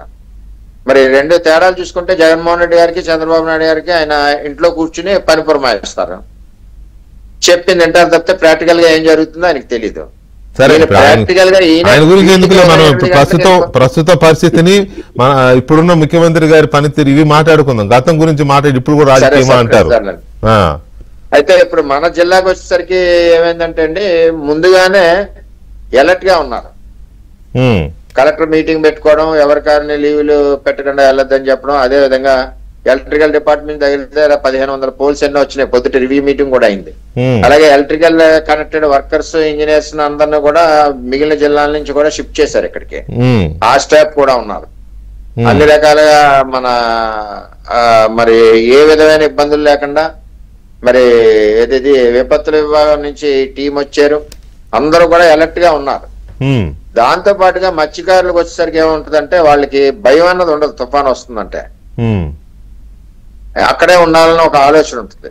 మేము నిన్న కూడా మేము వెళ్ళి మీటింగ్లు అవి పెట్టి ఇంచుమించు షిఫ్టింగ్ వాతావరణాన్ని తీసుకొచ్చాం. ఆల్రెడీ ఈవేళ ఈవినింగ్ నుంచి షిఫ్ట్ అవుతా ఉన్నారు స్కూల్స్ లోకి, తుఫాన్ షెల్టర్స్ లోకి. దాంతో పాటుగా ప్రభుత్వం మరి వారికి కావాల్సిన సదుపాయాలన్నీ కూడా, భోజన సదుపాయాలు, మిల్క్, ఇవన్నీ కూడా పిల్లలకి ఇవన్నీ కూడా అరేంజ్మెంట్ చేస్తా ఉన్నారు అధికారులు అందరూ కూడా డ్యూటీస్ చేసి. అంటే దీని వలన ఏంటంటే ముందు జాగ్రత్త తీసుకోవడం వలన ప్రాణ నష్టం జరుగుద్ది, ఆస్తి నష్టం కూడా తక్కువ జరిగే అవకాశాలు ఉంటాయి. అవును. దీంతో పాటుగా ఎఫెక్టెడ్ విలేజెస్ ఏరియాలో ఒక్కొక్క జేసీపీ, ప్రతి విలేజ్ లోనే ఒక జేసీపీ పెట్టారు. రైతులకు వచ్చేసరికి గండ్లు పడకుండా ఉండడానికి ఎక్కడికక్కడ శాండ్ బ్యాగ్స్, మన ప్రెజర్ ఏలేరు, మా దగ్గరికి వచ్చేసరికి ఏలేరు వాటర్ ప్రాజెక్ట్ నుంచి అప్పుడే 7000 క్యూసిక్ రిలీజ్ చేస్తున్నారు, పెడతా ఉన్నారు. మేము కూడా రివ్యూ చేసి మా దగ్గర ఏంటంటే అండి నీళ్లు కోసం చుట్టుపక్కల నియోజకవర్గాలన్నీ ఏలేరు నుంచి పట్టుకెళ్ళిపోతారు. మాది థైలాండ్, ఫ్లడ్ మాకు వదిలేస్తాం. మేము నిన్న మొన్న కలెక్టర్ గారికి రిక్వెజిషన్ అది పెట్టి ఫ్లడ్ కూడా షేరింగ్ ఇచ్చాం. ఓకే. దాంతో డామేజ్ పిఠాపురానికి తగ్గే పరిస్థితి మాట రైతాంగానికి. అదే విధంగా గ్రామాల్లో ఎక్కడికక్కడ ఈ శాండ్ బ్యాగ్స్ కానీ ఇవి కానీ చాలా సిస్టమేటిక్ గా ఇన్ అడ్వాన్స్ గా ఎక్కడికక్కడ అరేంజ్మెంట్స్ జరిగినాయి. అదే విధంగా బోట్స్ కూడా ఎక్కడ సముద్రంలో ల్యాండింగ్ లేకుండా పక్కనున్న క్రీక్ లో బోట్స్ ల్యాండింగ్ కూడా షిఫ్ట్ చేయించాము. ఎంచేదంటే డామేజ్ లేకుండా ఉండడానికి. దగ్గర 2500 బోట్లు ఉంటాయండి ఇక్కడ హార్బర్ దగ్గర. ఓవరాల్ గా ఎక్కువ డామేజ్ వచ్చేసరికి ఎలా ఉంటుందంటే మా దగ్గర మన ఇక్కడ లైట్ హౌస్ దగ్గర నుంచి అటు కోనపేట వరకు, అద్దరపేట వరకు కూడా ఎక్కువ డామేజ్ ఉండే పరిస్థితి. కారణం ఏంటంటే ఫోర్స్ అంతా ఇటే కొడుతుంది సముద్రం ఎప్పుడునే. దాంతో ఇవన్నీ కూడా అదే విధంగా వెజిటబుల్స్, కాయగూరలు మరి ఇవన్నీ కూడా ఎక్కడికక్కడ అవైలబిలిటీ ఉండేలాగా. అంటే ఇప్పుడు కాదండి, ఇక్కడ ఒక విషయం మాట్లాడాలి. మామూలుగా పునరావాస కేంద్రాలు ఏర్పాటు చేస్తారు, కానీ చాలా మంది పునరావాస కేంద్రాలకి రాకుండా లాస్ట్ మినిట్ వరకు ఇళ్లలోనే ఉండడానికి వాళ్ళు ప్రయారిటీ ఇస్తారు. మీకు తెలిసిందే, మీకు నేను చెప్పవసరలా కదా. అలాంటి వారికి అవసరమైన రేషన్, ఇప్పుడు మీరు చెప్పిన కూరగాయలు ఇతరత్ర అన్ని ఆల్రెడీ చేరినాయా ఇప్పటికే? అంటే ఇప్పుడు ఇచ్చే పరిస్థితి ఇప్పుడు కాదండి. అంటే అవైలబిలిటీ కామన్ పీపుల్ కొనుక్కోవడానికి ఇబ్బంది లేకుండా ఉండడానికి ముందు జాగ్రత్తగా పెట్టుకున్నారు అవైలబిలిటీ. ఇప్పుడు ఎవరైతే అలా ఉన్నారో వాళ్ళని మేము ఇంచుమించు ఎడ్యుకేట్ చేసి చెప్తున్నాం. అక్కడ మత్స్యకార పెద్దలు కూడా తీసుకొచ్చి పునరావాస కేంద్రాలు తీసుకొస్తున్నారు. కొంతమంది ఉండిపోతే ఫోర్స్ఫుల్ గా కూడా తీసుకొచ్చే పరిస్థితి. ఎందుకంటే నైట్ టైం ఏ విధంగా జరుగుద్దో ఎలా వస్తుందో పరిస్థితి కాబట్టి ఆ ఆలోచనలో స్పీడ్ గా వర్క్ చేస్తున్నారు పోలీస్ డిపార్ట్మెంట్. అలాగే మా కార్యకర్తలు, మాకు మరి చంద్రబాబు నాయుడు గారు ఉన్నప్పుడు తెలుగుదేశం పార్టీ కార్యకర్తలు కూడా ప్యారలల్ గా ఎంప్లాయీస్ కి ప్యారలల్ గా పనిచేయాలి వాళ్ళకి సహకరిస్తూ. మేము కూడా టీమ్స్ వేసుకున్నాం, వర్క్ చేస్తున్నాం. అంటే వర్మ గారు ఇప్పుడు మామూలుగా ఇప్పుడున్న సిచ్యువేషన్ కనుక మనం చూస్తే సార్ ఈ రాత్రి రేపు బాగానే తెల్లవారుతుంది, అందులో సందేహం ఏం లేదు. కానీ రేపు సాయంత్రానికి తుఫాన్ తీరం దాటుతుందని చెప్తున్నారు కాబట్టి రేపు రాత్రి ఎలా గడుస్తుంది అనేది ఇంపార్టెంట్. మెయిన్ కరెక్ట్ అండి అది. రేపు రాత్రి ఎలా గడుస్తుంది, ఎల్లుండి ఎలా తెల్లవారుతుంది అనేది ఇంపార్టెంట్ కదా. దానికి సంబంధించి రేపు డే అంతా మీరు, మీ యంత్రాంగం, అధికారులు, ఎంటైర్ సిస్టమ్ రేపంతా కూడా జనంలో ఉండాలేమో వీళ్ళని మొబిలైజ్ చేయడానికి. రేపంతా మార్నింగ్ నుంచే ఉంటాం. రేపంతా ఇవాళ కూడా సముద్రం కెరటాలు సిమ్టమ్స్ కనపడుతున్నాయి, బాగా ఉవ్వెత్తులు వస్తా ఉన్నాయండి. అవునా? ఏదైనా మొత్తం చంద్రబాబు నాయుడు గారు కూడా అక్కడ బయట ఉన్నా సరే 2-3 రోజుల నుంచి కూడా వీడియో కాన్ఫరెన్స్, తర్వాత మాకు లీడర్స్ కి టెలికాన్ఫరెన్స్ ఇవన్నీ కూడా తీసుకుంటే అలర్ట్ చేశారు. ఏ విధమైన ఇబ్బంది ఉండదు. ఇది వరకు మరి విజయవాడ కూడా ఎలా చేశారో రీసెంట్ గా మీకు కూడా తెలుసు. అవును, అదే కదా, రాగానే అడుగు పెట్టగానే అప్పుడేమో ఉదు, మొన్నేమో విజయవాడ వరదలు. అవును, చాలా చేయడమే కాకుండా అప్పుడు మరి ఇచ్చినట్టు హెక్టార్కి 25,000 కాంపెన్సేషన్ ఇచ్చారు, నిత్యావసర వస్తువులు ఇచ్చారు. అన్ని రకాల ఈవెందో ఆటోలు ఇవి డామేజ్ అవుతాయి, వాటికి 10,000 ఇచ్చారు, చేనేత కార్మికులకి 25,000. అవన్నీనేమో తుఫాను వచ్చి వెళ్ళిపోయిన తర్వాత పునరావాస అదే నేను అనేది అదే. తుఫాను వచ్చి వెళ్ళిపోయిన తర్వాత జరిగిన నష్టము, పునరావాసము, వాళ్ళకి ఆదుకోవడానికి అవసరం వాళ్ళ ఖర్చుల కోసం డబ్బు, తర్వాత నష్టపరిహారాలు, ఇవన్నీ తుఫాన్ తర్వాత చేయాల్సినవి. తుఫాన్ టైంలో బాబ్జీ గారు చెప్పండి, వర్మ గారు ఏంటో చెప్తారు. తుఫాన్ తర్వాత మేనేజ్మెంట్ కూడా చంద్రబాబు నాయుడు గారు చేసినట్టు ఎవరో చేయలేరండి. ఇన్ఫ్రాస్ట్రక్చర్ ఎక్కడికక్కడ ఎలక్ట్రికల్ పోల్స్, రోడ్స్, అది అన్డిస్ప్యూటెడ్ లేండి, అది అన్డిస్ప్యూటెడ్. దాంట్లో అది నిర్వివాదాంశం, దానికి ఇంకెవరు మీ ప్రత్యర్థులు కూడా ఆ విషయంలో రెండో మాట చెప్పరులే కానీ అది వాళ్ళకి తెలుసు, పైకన్నా తెలుసు. కాకపోతే నేను అనేది ఏంటంటే బాబ్జీ గారు, రేపు ఈవినింగ్ నుంచి చాలా క్రూషియల్. రేపు మధ్యాహ్నం నుంచి తీవ్రమైన గాలులు మొదలవుతాయి, వేగంగా గాలులతో పాటు వర్షం మొదలవుతుంది. ఇక రేపు నైట్ అయితే మరి ఇక అంతా బాగుండాలని కోరుకుంటాం మనం, బానే ఉంటుంది. బట్ ప్రజలు కొంచెం మొండిగా ఉంటే కష్టం. సో రేపు నైట్ దృష్టిలో పెట్టుకుని ప్రభుత్వం ఎలాంటి చర్యలు తీసుకుంటే మంచిది? ప్రత్యేకించి తీర ప్రాంత గ్రామాల ప్రజలు బయటికి రావడానికి సుముఖంగా ఉండరు, కొంచెం మొండిగా ఉంటారు, కొంచెం అతిథీమాతం ఉంటారు. వాళ్ళకున్న అలవాటు అనుభవము చాలా చూసాంలే అనే ఒక, నేను ఇందాక చెప్పాను కదా, ఏముందిలే వస్తనే పోతలే అన్నట్టుగా ఉంటారు. సో ఈ పరిస్థితుల్లో చెప్పండి. వెంకటకృష్ణ, ఇప్పటికే శ్రీకాకుళం, విజయనగరం, విశాఖపట్నం జిల్లాలో నేను చూశాను. గతం కన్నా భిన్నంగా అందరూ షెల్టర్కి వచ్చేసారు. ఇప్పుడు కోనాడ, చింతపల్లి తీసుకున్నా, అనకాపల్లి జిల్లాలో పూడిమరక తీసుకున్నా, శ్రీకాకుళం జిల్లాలో తీసుకున్నా, అలాగే ఇప్పుడు వర్మ గారు వాళ్ళు చెప్పినట్టు, ప్రభుత్వం చెప్పినట్టు, అంటే పోలీసులు కూడా ఎడ్యుకేట్ చేస్తున్నారు, రెవెన్యూ వాళ్ళు చెప్తున్నారు, నచ్చ చెప్తున్నారు. గతం కన్నా టెక్నాలజీ పెరిగింది సార్. కుర్రాళ్ళు కూడా చాలా మేరకు జరుగుతున్న పరిణామాలు అంచనా వేసి కాస్త ఒడ్డుకొస్తున్నారు. పాత తరం వాళ్ళు ఇంకా కొద్దిగా ఏంటంటే ఏం జరగదు, ఇది ఎప్పుడు వచ్చేదే, ఎప్పుడు జరిగేదే అని ఉన్నారు. కానీ గతం కన్నా మనం భిన్నంగానే ఉన్నాం, బాగున్నాం. అన్నిటికన్నా మంచి మాటను మనం ఒకసారి గమనించుకోవాలి. నాయకత్వం కానీ, లేకపోతే వ్యవస్థలో జవాబుదారీతనం ఉన్నటువంటి డిపార్ట్మెంట్లో పనిచేస్తున్నాయి, పోలీస్ కానీ, రెవెన్యూ కానీ, మెడికల్ కానీ, ఇంకా మిగతా స్వచ్ఛంద సంస్థలతో కానీ, లేకపోతే రాజకీయ పార్టీలు కానీ ప్రజలకు భరోసా కల్పిస్తున్నాయి. ఇప్పుడు నేనైతే రేపు భగవంతుడి నిర్ణయం మన చేతుల్లో ఏం లేదు, దేవుడు ఏం చేస్తాడన్నది. కానీ దేనికైనా సిద్ధంగా, తట్టుకోవడానికి సిద్ధంగా ఒకటి ప్రభుత్వం ఉంది, ప్రభుత్వ యంత్రాంగం అదే స్థాయిలో పనిచేస్తుంది. ప్రభుత్వానికి ఏం కావాలని ఇప్పుడు ప్రధాని నరేంద్ర మోడీ గారు ఇప్పటికే చంద్రబాబు నాయుడు గారితో మాట్లాడారు. ఇప్పటికప్పుడు central government of India rescue team కోసం రాష్ట్ర ప్రభుత్వం చర్చ చేస్తుంది. మరి నేను ఈరోజు చూశాను, కొన్ని విమానాలు కూడా రద్దు చేశారు, ట్రైన్లు రద్దు చేశారు.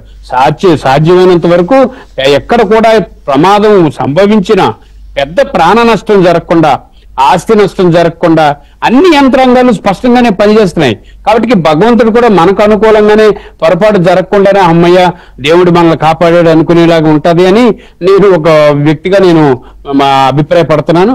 ప్రభుత్వం మాత్రం ఎక్కడ కూడా లోపం, ఈ లోపం ఉంది అన్న దగ్గర లేదు. భవిష్యత్తులో ఏమైనా పొరపాటు జరగకూడదు జరిగినా తర్వాత జరిగే పరిణామాలపైన వార్ ఫుటింగ్ లో యుద్ధ ప్రాతిపదికన రాష్ట్ర ప్రభుత్వం అన్ని చర్యలు తీసుకుంటుందని మాత్రం స్పష్టంగా నమ్మగలుగుతున్నాం. ఎందుకంటే డౌన్ టు ఎర్త్ అండి వెంకటకృష్ణ గారు, ఎంత చెప్పినా తక్కువే. Down to earth all departments mobilise అయి ఉన్నాయి, అన్ని చోట్ల ఉన్నాయి. అన్ని రకాలుగా రేపు వంట చేయడానికి, వడ్డించడానికి, పంపించడానికి, ప్రజలను అన్ని రకాలుగా తీసుకుని రావడానికి, రక్షించడానికి కావాల్సిన ఏర్పాట్లు రాష్ట్ర ప్రభుత్వం తదేక ప్రయత్నంలో చేస్తుంది. నేను ఈరోజు చెప్తున్నాను, నేను ఆశ్చర్యపోయాను.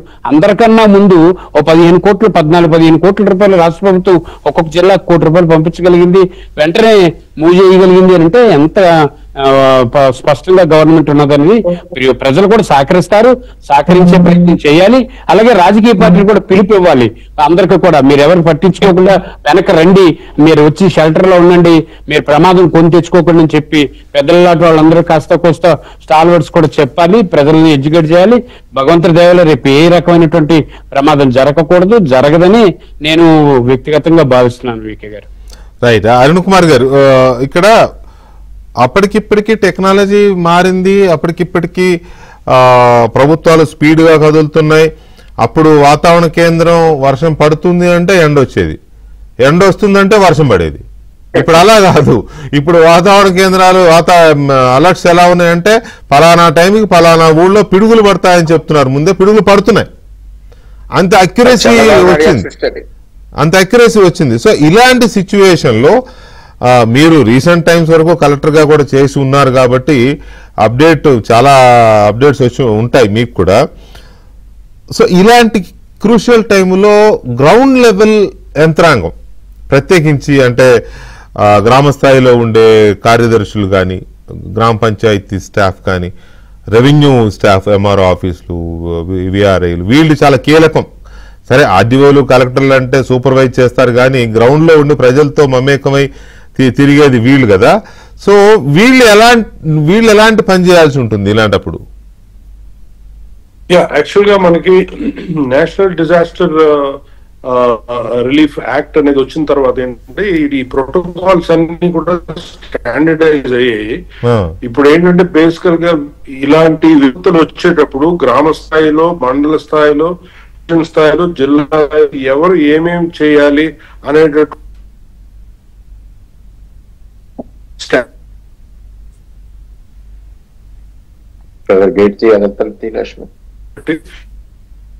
మనం ఎవరు కూడా తగ్గించలేము. బట్ ఆ ఉధృతి వల్ల వచ్చే నష్టాన్ని మినిమైజ్ చేయడం అనేది యంత్రాంగం తాలూకా ముందు బాధ్యత.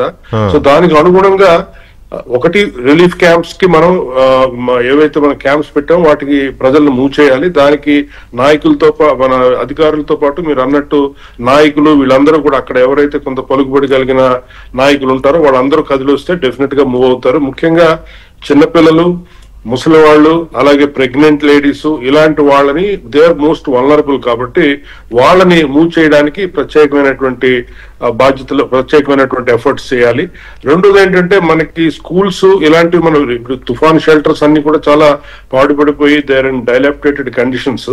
బట్ ఇప్పుడు ఏంటంటే మనకి మెయిన్ గా స్కూల్స్ ఇలాంటి పబ్లిక్ బిల్డింగ్స్ రిలీఫ్ క్యాంప్స్ గా ఎక్కువగా ఉపయోగపడుతుంటాయి కాబట్టి వాటిలోకి మూవ్ చేయడంతో పాటు గ్రామాల్లో కొన్ని ఎలివేటెడ్ జాగాల్లో కొన్ని ఇళ్లు, ప్రైవేట్ హౌసెస్ కూడా ఉంటాయండి. అలాంటి వాళ్ళ సహకారం కూడా మనం ఈ టైంలో తీసుకోవాలి. ఎందుకంటే కొంతమంది ఎక్కడో పెట్టిన స్కూల్ దగ్గరికి రావడానికి కొద్దిగా వెనక అదే ఆ లోకల్ కమ్యూనిటీ లెవెల్లోనే ఒక దాన్ని మనం రిలీఫ్ క్యాంప్ కింద నోటిఫై చేసి అక్కడ మనం పెట్టామంటే వాళ్ళు డెఫినెట్ గా రాగలుగుతారు, మనం వాళ్ళని కన్విన్స్ చేయొచ్చు. సో ఆ రకంగా వాళ్ళని తీసుకొని రావడం, ముఖ్యంగా గ్రామాల్లో ఖాళీ చేయించేటప్పుడు పేటలు అక్కడ డెఫినెట్ గా ప్రొటెక్షన్ మనము అక్కడ ఒక హోంగార్డ్ ని కానీ, కానిస్టేబుల్ కానీ మనం అక్కడ అందుబాటులో పెట్టి మీ బిలాంగింగ్స్ కంతా మేము గ్యారంటీ అని చెప్పి వాళ్ళకి ఒక హామీ ఇవ్వడం అనేది కూడా చేస్తే మూవ్మెంట్ తప్పనిసరిగా ఉంటుంది. రెండోది ఏంటంటే ఈ రిలీఫ్ క్యాంప్స్ లో వంటలు చేయడం అనేది కూడా ఒకటి మనం చూస్తున్నాం. ఎందుకంటే వాళ్ళకి ఇమ్మీడియట్ గా మనం ఫుడ్ ప్రొవైడ్ చేయాలి, మధ్యాహ్నం, రాత్రి, ఇవన్నీ కూడా. సో వీటికి నేను అనుకోవడం ఏంటంటే ఇప్పుడు మనకి మోడర్న్ కిచెన్స్ ప్రతి జిల్లాలో కూడా పెట్టారు. మిడ్ డే మీల్స్ కోసం ఈ మోడర్న్ కిచెన్స్ అన్నింటినీ కూడా మనం యాక్టివేషన్ చేసి అక్కడ నుంచి బల్క్ గా ఫుడ్ ప్యాకెట్స్ గ్రామ స్థాయిలో వండేటప్పుడు ఏంటంటే హైజీన్ పాటించడం. ఒక్కొక్కసారి మనకి ఇదొక కెలామిటీ, ఏదో చిన్న ఫుడ్ పాయిజనింగ్ జరిగి అక్కడ ఏదో అవడం కన్నా ఈ మోడర్న్ కిచెన్ లో తయారు చేసినటువంటి ఐటమ్స్ తీసుకొచ్చి ఎక్కడ ఏ గ్రామంలో ఎంతెంత కావాలో మనం కానీ పొజిషన్ చేయగలిగితే అక్కడ ఇబ్బంది అనేది ఉండదు. ముఖ్యంగా ఈ చెట్లు పడిపోవడం అనేది చాలా ఎక్కువ జరుగుతుందండి. తుఫాను ఈ గాలులు దాదాపు 100-120-150 కిలోమీటర్ల స్పీడ్ లో గాలులు వచ్చేటప్పుడు పెద్ద పెద్ద చెట్లు కూడా అప్రూట్ అయిపోతాయి, రోడ్డు మీద పడతాయి అవి. సో దానివల్ల హ్యూమన్ రాస్ లేకుండా ట్రాఫిక్ నియంత్రించడంతో పాటు అది పడిన తర్వాత మళ్ళీ ట్రాఫిక్ బ్లాక్ అయిపోకుండా ఈ ఎలక్ట్రిక్ సాస్ ఉంటాయి మనకి, ఎలక్ట్రిక్ రంపాలు, అవి మనకి లాస్ట్ మినిట్ లో ఎత్తుక్కోవడం కన్నా వాటిని మనం ప్రతి మండలంలో, ప్రతి గ్రామాల్లో వాటిని కానీ అందుబాటులో పెట్టుకోగలిగితే ఇమ్మీడియట్ గా పడిన వెంటనే మనం వెళ్ళి వాటిని కట్ చేసి రోడ్ని క్లియర్ చేస్తే ఒక అంబులెన్స్ మూవ్ అవడానికైనా, వెహికల్స్ మూవ్ అవడానికైనా సరే ఎటువంటి ఇబ్బంది కూడా ఉండదు. ఇది మీ మాట కట్టొస్తున్నా నేను ఇక్కడ. మనం ఎవ్రీ టైం ఇలాంటి టైంలో సైక్లోన్స్ అప్పుడు చూసే పెద్ద ప్రమాదం ఏంటంటే కనెక్టివిటీ కట్, రోడ్ కనెక్టివిటీ, తర్వాత పవర్ పోవడము 2 రోజులు 3 రోజులు 4 రోజులు అన్లెస్ మళ్ళీ అవి పునరుద్ధరించేంత వరకు. అలాగే రోడ్లు అయితే తెగిపోతూ ఉంటాయి. అన్నిటికీ మించి ఈ చెరువులు, చిన్న చిన్న డ్యామ్స్ కు సంబంధించిన కట్టలు తెగిపోవడం, ఇరిగేషన్ వీటికి సంబంధించినవి. ఇక్కడ ప్రమాదకరం ఏంటంటే వీళ్ళు రారు ముందు, తర్వాత తీసుకొద్దామంటే రోడ్స్ ఉండవు, రోడ్స్ తెగిపోతాయి. సో ఈ అనుభవం గతంలో ఎలా ఉండింది, ఇప్పుడు ఏమి సజెస్ట్ చేస్తారు దీనికి సంబంధించి? అదేనండి, బేసికల్ గా మనకి మెయిన్ రోడ్స్ మీద ఇంత పెద్ద ప్రాబ్లం ఉండదు. మెయిన్ రోడ్స్ మీద ఉండదు, కరెక్టే. మన గ్రామాల్లో ఉన్న రోడ్లు అటువంటి సమస్య. అందుకోసమే నేను చెప్తున్నా, ఈ చెట్లు పడిపోయేటప్పుడు వెంటనే క్లియర్ చేయడానికి పెట్టుకోవాలి. ఇందాక ప్రజాప్రతినిధి గారు చెప్పినట్టుగా జేసీబీలు అవి పెట్టడం ద్వారా అబ్స్ట్రక్షన్స్ ఏమైనా ఉంటే మాన్యువల్ గా కన్నా త్రూ మెషిన్ ద్వారా వాటిని మూవ్ చేయడం ఈజీ అవుతుంది. సో ఆ రకంగా మెషిన్ సపోర్ట్ ఉండాలి, మ్యాన్ సపోర్ట్ ఉండాలి. అలాగే మన రిలీఫ్ క్యాంప్స్ అవి పెట్టుకుంటే హ్యూమన్ లాస్ మనం చాలా వరకు తగ్గించవచ్చు. మెడిసిన్స్, లైఫ్ సేవింగ్ మెడిసిన్స్ అన్ని కూడా గ్రామ స్థాయిలో అందుబాటులో ఉండాలి. అలాగే మిల్క్ అనేది పిల్లలకి అందుబాటులో ఉండాల్సినటువంటి అవసరం ఉంది. సో ఇవన్నీ చేసి నౌ ఎన్డీఆర్ఎఫ్ బృందాలు కూడా చాలా ట్రైన్డ్ అండి, చాలా ఆర్డినరీ. వాళ్ళు ఒకప్పుడు ఏంటంటే మేము గజేతగాలను కూడా ఎన్యూమరేట్ చేసి పెట్టుకునే వాళ్ళు, ఏదైనా జరిగితే. ఇప్పుడు ఎన్డీఆర్ఎఫ్ బృందాలు ఎలాంత విపత్కర పరిస్థితులైనా సరే వాళ్ళు రెస్క్యూ చేయగలుగుతారు వాళ్ళు. సో ఆ బృందాలు కూడా మనకి ఉన్నాయి. కాబట్టి బై గాడ్స్ గ్రేస్ ఈ తుఫాన్ వల్ల హ్యూమన్ లాస్ కానీ లేదంటే ప్రాపర్టీ లాస్ కానీ ఉండకుండా ఉంటుందని మనం ఆశిద్దామండి. రైట్. వర్మ గారు, ఫైనల్ గా ఇప్పుడు ఎక్కువ వర్క్ అంతా కూడా అధికారుల మీద గ్రౌండ్ లెవెల్లో ఉండే ప్రభుత్వ సిబ్బందిని ఎందుకంటున్నానంటే గ్రామ స్థాయిలో ఉండే విఆర్ఓలు, విఆర్ఐలు, తర్వాత ఇటువంటి వాళ్ళు ఎక్కువగా వాళ్లే కదా మెయిన్ ఇటువంటి టైంలో. వాళ్లతో పాటు గ్రామ స్థాయిలో, మండల స్థాయిలో ఉండే మీ పార్టీల, రాజకీయ పార్టీల కార్యకర్తలు, ఏ పార్టీ అన్నా, అది Telugu Desam, Janasena, BJP, YCP, CPM, CPI, Congress, ఏదైనా, లోక్సత్తా, ఎవరైనా కావచ్చు. సో ఈ కార్యకర్తలు చాలా ఇంపార్టెంట్. నో డౌట్, నాకున్న దీని ప్రకారం టీడీపీ కాడర్స్ చాలా యాక్టివ్ గా మూవ్ అవుతాయి ఇట్లాంటి ఉపద్రవాలు వచ్చినప్పుడు. పైగా ఈసారి లోకేష్ గారు కూడా చాలా యాక్టివ్ గా ఉన్నారు ఈ విషయంలో. ఆల్రెడీ ఆయన వర్క్స్ మొదలెట్టారు కాబట్టి, సైక్లోన్ ఫాలో అప్ మానిటర్ చేస్తున్నారు కాబట్టి. సో ఎంతవరకు మీ కాడర్స్ యాక్టివేట్ అయి ఉన్నాయి ప్రజల్ని ఎవాక్యుయేట్ చేయడానికైనా, లేకపోతే వాళ్ళకి అవసరమైనవి తీసుకెళ్లి ఇవ్వడానికైనా, ఇంకేదైనా ఆదుకోవడానికైనా? నేనైతే నిన్నే కొత్తపల్లి మండలానికి వస్తుంది ఏరియా అంతా. నిన్నే మీటింగ్లు పెట్టి ఏ గ్రామంలో ఉన్న కేడర్ ఆ గ్రామం అధికారులతో లింకప్ అవ్వమని చెప్పాం. అంటే భోజనం ఇచ్చే దగ్గర కానీ, వాళ్ళని షిఫ్టింగ్ చేసే దగ్గర కానీ, వాళ్ళతో కలిసి కోఆర్డినేషన్ చేసుకుని వాళ్ళకి సపోర్టెడ్ గా ఉండి వర్క్ చేయమని చెప్పామండి. ఆ విధంగా నిజంగా మాకు ఇది ప్రీవియస్ నుంచి ప్రాక్టీస్ అయ్యారు. చంద్రబాబు నాయుడు గారు, తర్వాత లోకేష్ గారు ఇది వచ్చేసరికి ముందు మాకు సెపరేట్ గా మాకు వర్క్స్ అలాట్ చేస్తారు. ఆ విధంగా ఒకటి పెట్టారు. రెండవది ఏంటంటే ఈ షిఫ్టింగ్ ఇది వర్కర్ మీద ఇప్పుడు ఎక్కువగా వస్తున్నారు షిఫ్టింగ్. ఎందువల్లంటే ఈ మొబైల్ ఫోన్ లో వచ్చాక, ఈ మన యూట్యూబ్ అన్ని వచ్చాక ఏమి జరుగుతుందని తెలిసిపోతుంది. ఇక్కడ ప్రమాదం ఉంది, మర్చిపోయాను వర్మ గారు మీతో నేను అడగడం. ఇక్కడ ప్రమాదం ఉంది. ఈ గాలుల వల్ల, ఈ భారీ వర్షాల వల్ల కరెంటు పోతుంది, ఫోన్లు ఛార్జింగ్ ఉండవు, సిగ్నల్ ఉండదు, ఇవి కూడా పడిపోతాయి, సెల్ టవర్స్ పడిపోతూ ఉంటాయి, వైఫైలు ఉండవు. వాళ్ళు యూట్యూబ్ కాదు, ఏ ట్యూబ్ ఉండదు చూడడానికి, వాళ్ళు తాగడానికి యూట్యూబ్ ఉంటుంది. కొంత షిఫ్టింగ్ కూడా అవి ఉపయోగపడుతున్నాయండి. కొంత భయం కలుగుతుంది. మొత్తం ఎన్ని కిలోమీటర్ల వేగంలో ఉంటదంటే ఆ భయం కలిగి పునరావాస కేంద్రాలకు బాగా వస్తున్నారు. నేను అందుకనే ఇవాళ ఒక రోజు ముందే ఈ చర్చ పెట్టే కారణం ఏంటంటే అదొకటి చెప్పడానికి. చెప్పండి, మీరే ఎక్కువ చెప్పాలి ప్రజలకి. ఇక్కడ మెయిన్ చెప్పుకోవాల్సింది ఏంటంటే అండి, సరైన ముఖ్యమంత్రి, అడ్మినిస్ట్రేటివ్ సత్తా గల ముఖ్యమంత్రి గారి ఆధ్వర్యంలో ఆఫీసర్స్ బ్రహ్మాండంగా ప్లానింగ్ తో ఫీల్డ్ లో ఉన్నారండి. ఎంఆర్ఓ స్థాయి నుంచి ఆర్డీఓ స్థాయి నుంచి అందరూ కూడా కనెక్టెడ్. ఎంఆర్ఓ ఆఫీసులో, ఎండిఓ ఆఫీసులో నైట్ కూడా అక్కడే స్టే చేస్తున్నారు. ఏ టైం ఏమవుతుంది అన్నది భయం ఉంటది కాబట్టి అధికారులు అందరూ అక్కడే ఉంటున్నారు. అంచేత ఏ విధంగా అయినా సరే ప్రాణ నష్టం లేకుండా ఆస్తి నష్టం తగ్గించి చేయాలని. మరీ అంత గట్టిగా హామీ అయితే ఏం కాదు, చంద్రబాబు నాయుడు గారు చూసుకుంటారని ఇంట్లో బయటకు ప్రమాదం ఉంది, జాగ్రత్త. అంటే కొంత నమ్మకం కొంత కలుగుతుంది కదండి, ట్రస్ట్ కొంత నమ్మకం ఉండాలి. ట్రస్ట్ ఉంటుంది ప్రభుత్వం మీద. అట్ ది సేమ్ టైం ప్రభుత్వం చెప్పిన మాట వినే పరిస్థితి కూడా ఉండాలి వాళ్ళు. అవునండి.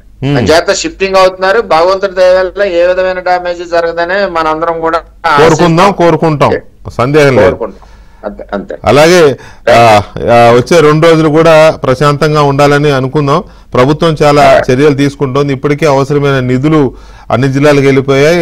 కంటింజెంట్ ఫండ్స్ ఉన్నాయి, వాటిని ఫుల్ఫిల్ చేయాలి. ప్రెగ్నెంట్ లేడీస్ కూడా మా కాకినాడ జిల్లాలో ఐడెంటిఫై చేసి ఆల్రెడీ దగ్గర ఉన్న పిహెచ్సి సెంటర్లు పికప్ చేశారు. దగ్గర ఇది already red alert, orange alert, yellow alert. Red alert ఇచ్చిన అన్ని జిల్లాల్లోనూ ఇప్పుడు మీరు చెప్పినట్టుగా ప్రెగ్నెంట్స్ ని అలాగే ఓల్డ్ పీపుల్ ని ఆల్రెడీ మూవ్ చేశారు, వేరే సురక్షిత ప్రాంతాలకు మూవ్ చేశారు. ఇంకా జరుగుతుంది ఆ ప్రక్రియ.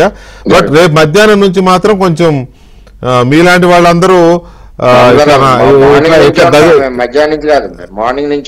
మార్నింగ్ నుంచి రేపటి ఇట్లా ఇంట్లో కూర్చుంటే కుదరదు. రేపు మార్నింగ్ నుంచి మీ గురించి కూర్చున్నా. ఓకే. రేపటి నుంచి మీరు, బాబ్జీ గారు, మీ ఇన్ఛార్జ్ మంత్రులు, మీ ఎమ్మెల్యేలు, మీ కార్యకర్తలు అందరూ జనంలో ఉండాలి. మేము చూస్తూ ఉంటాం.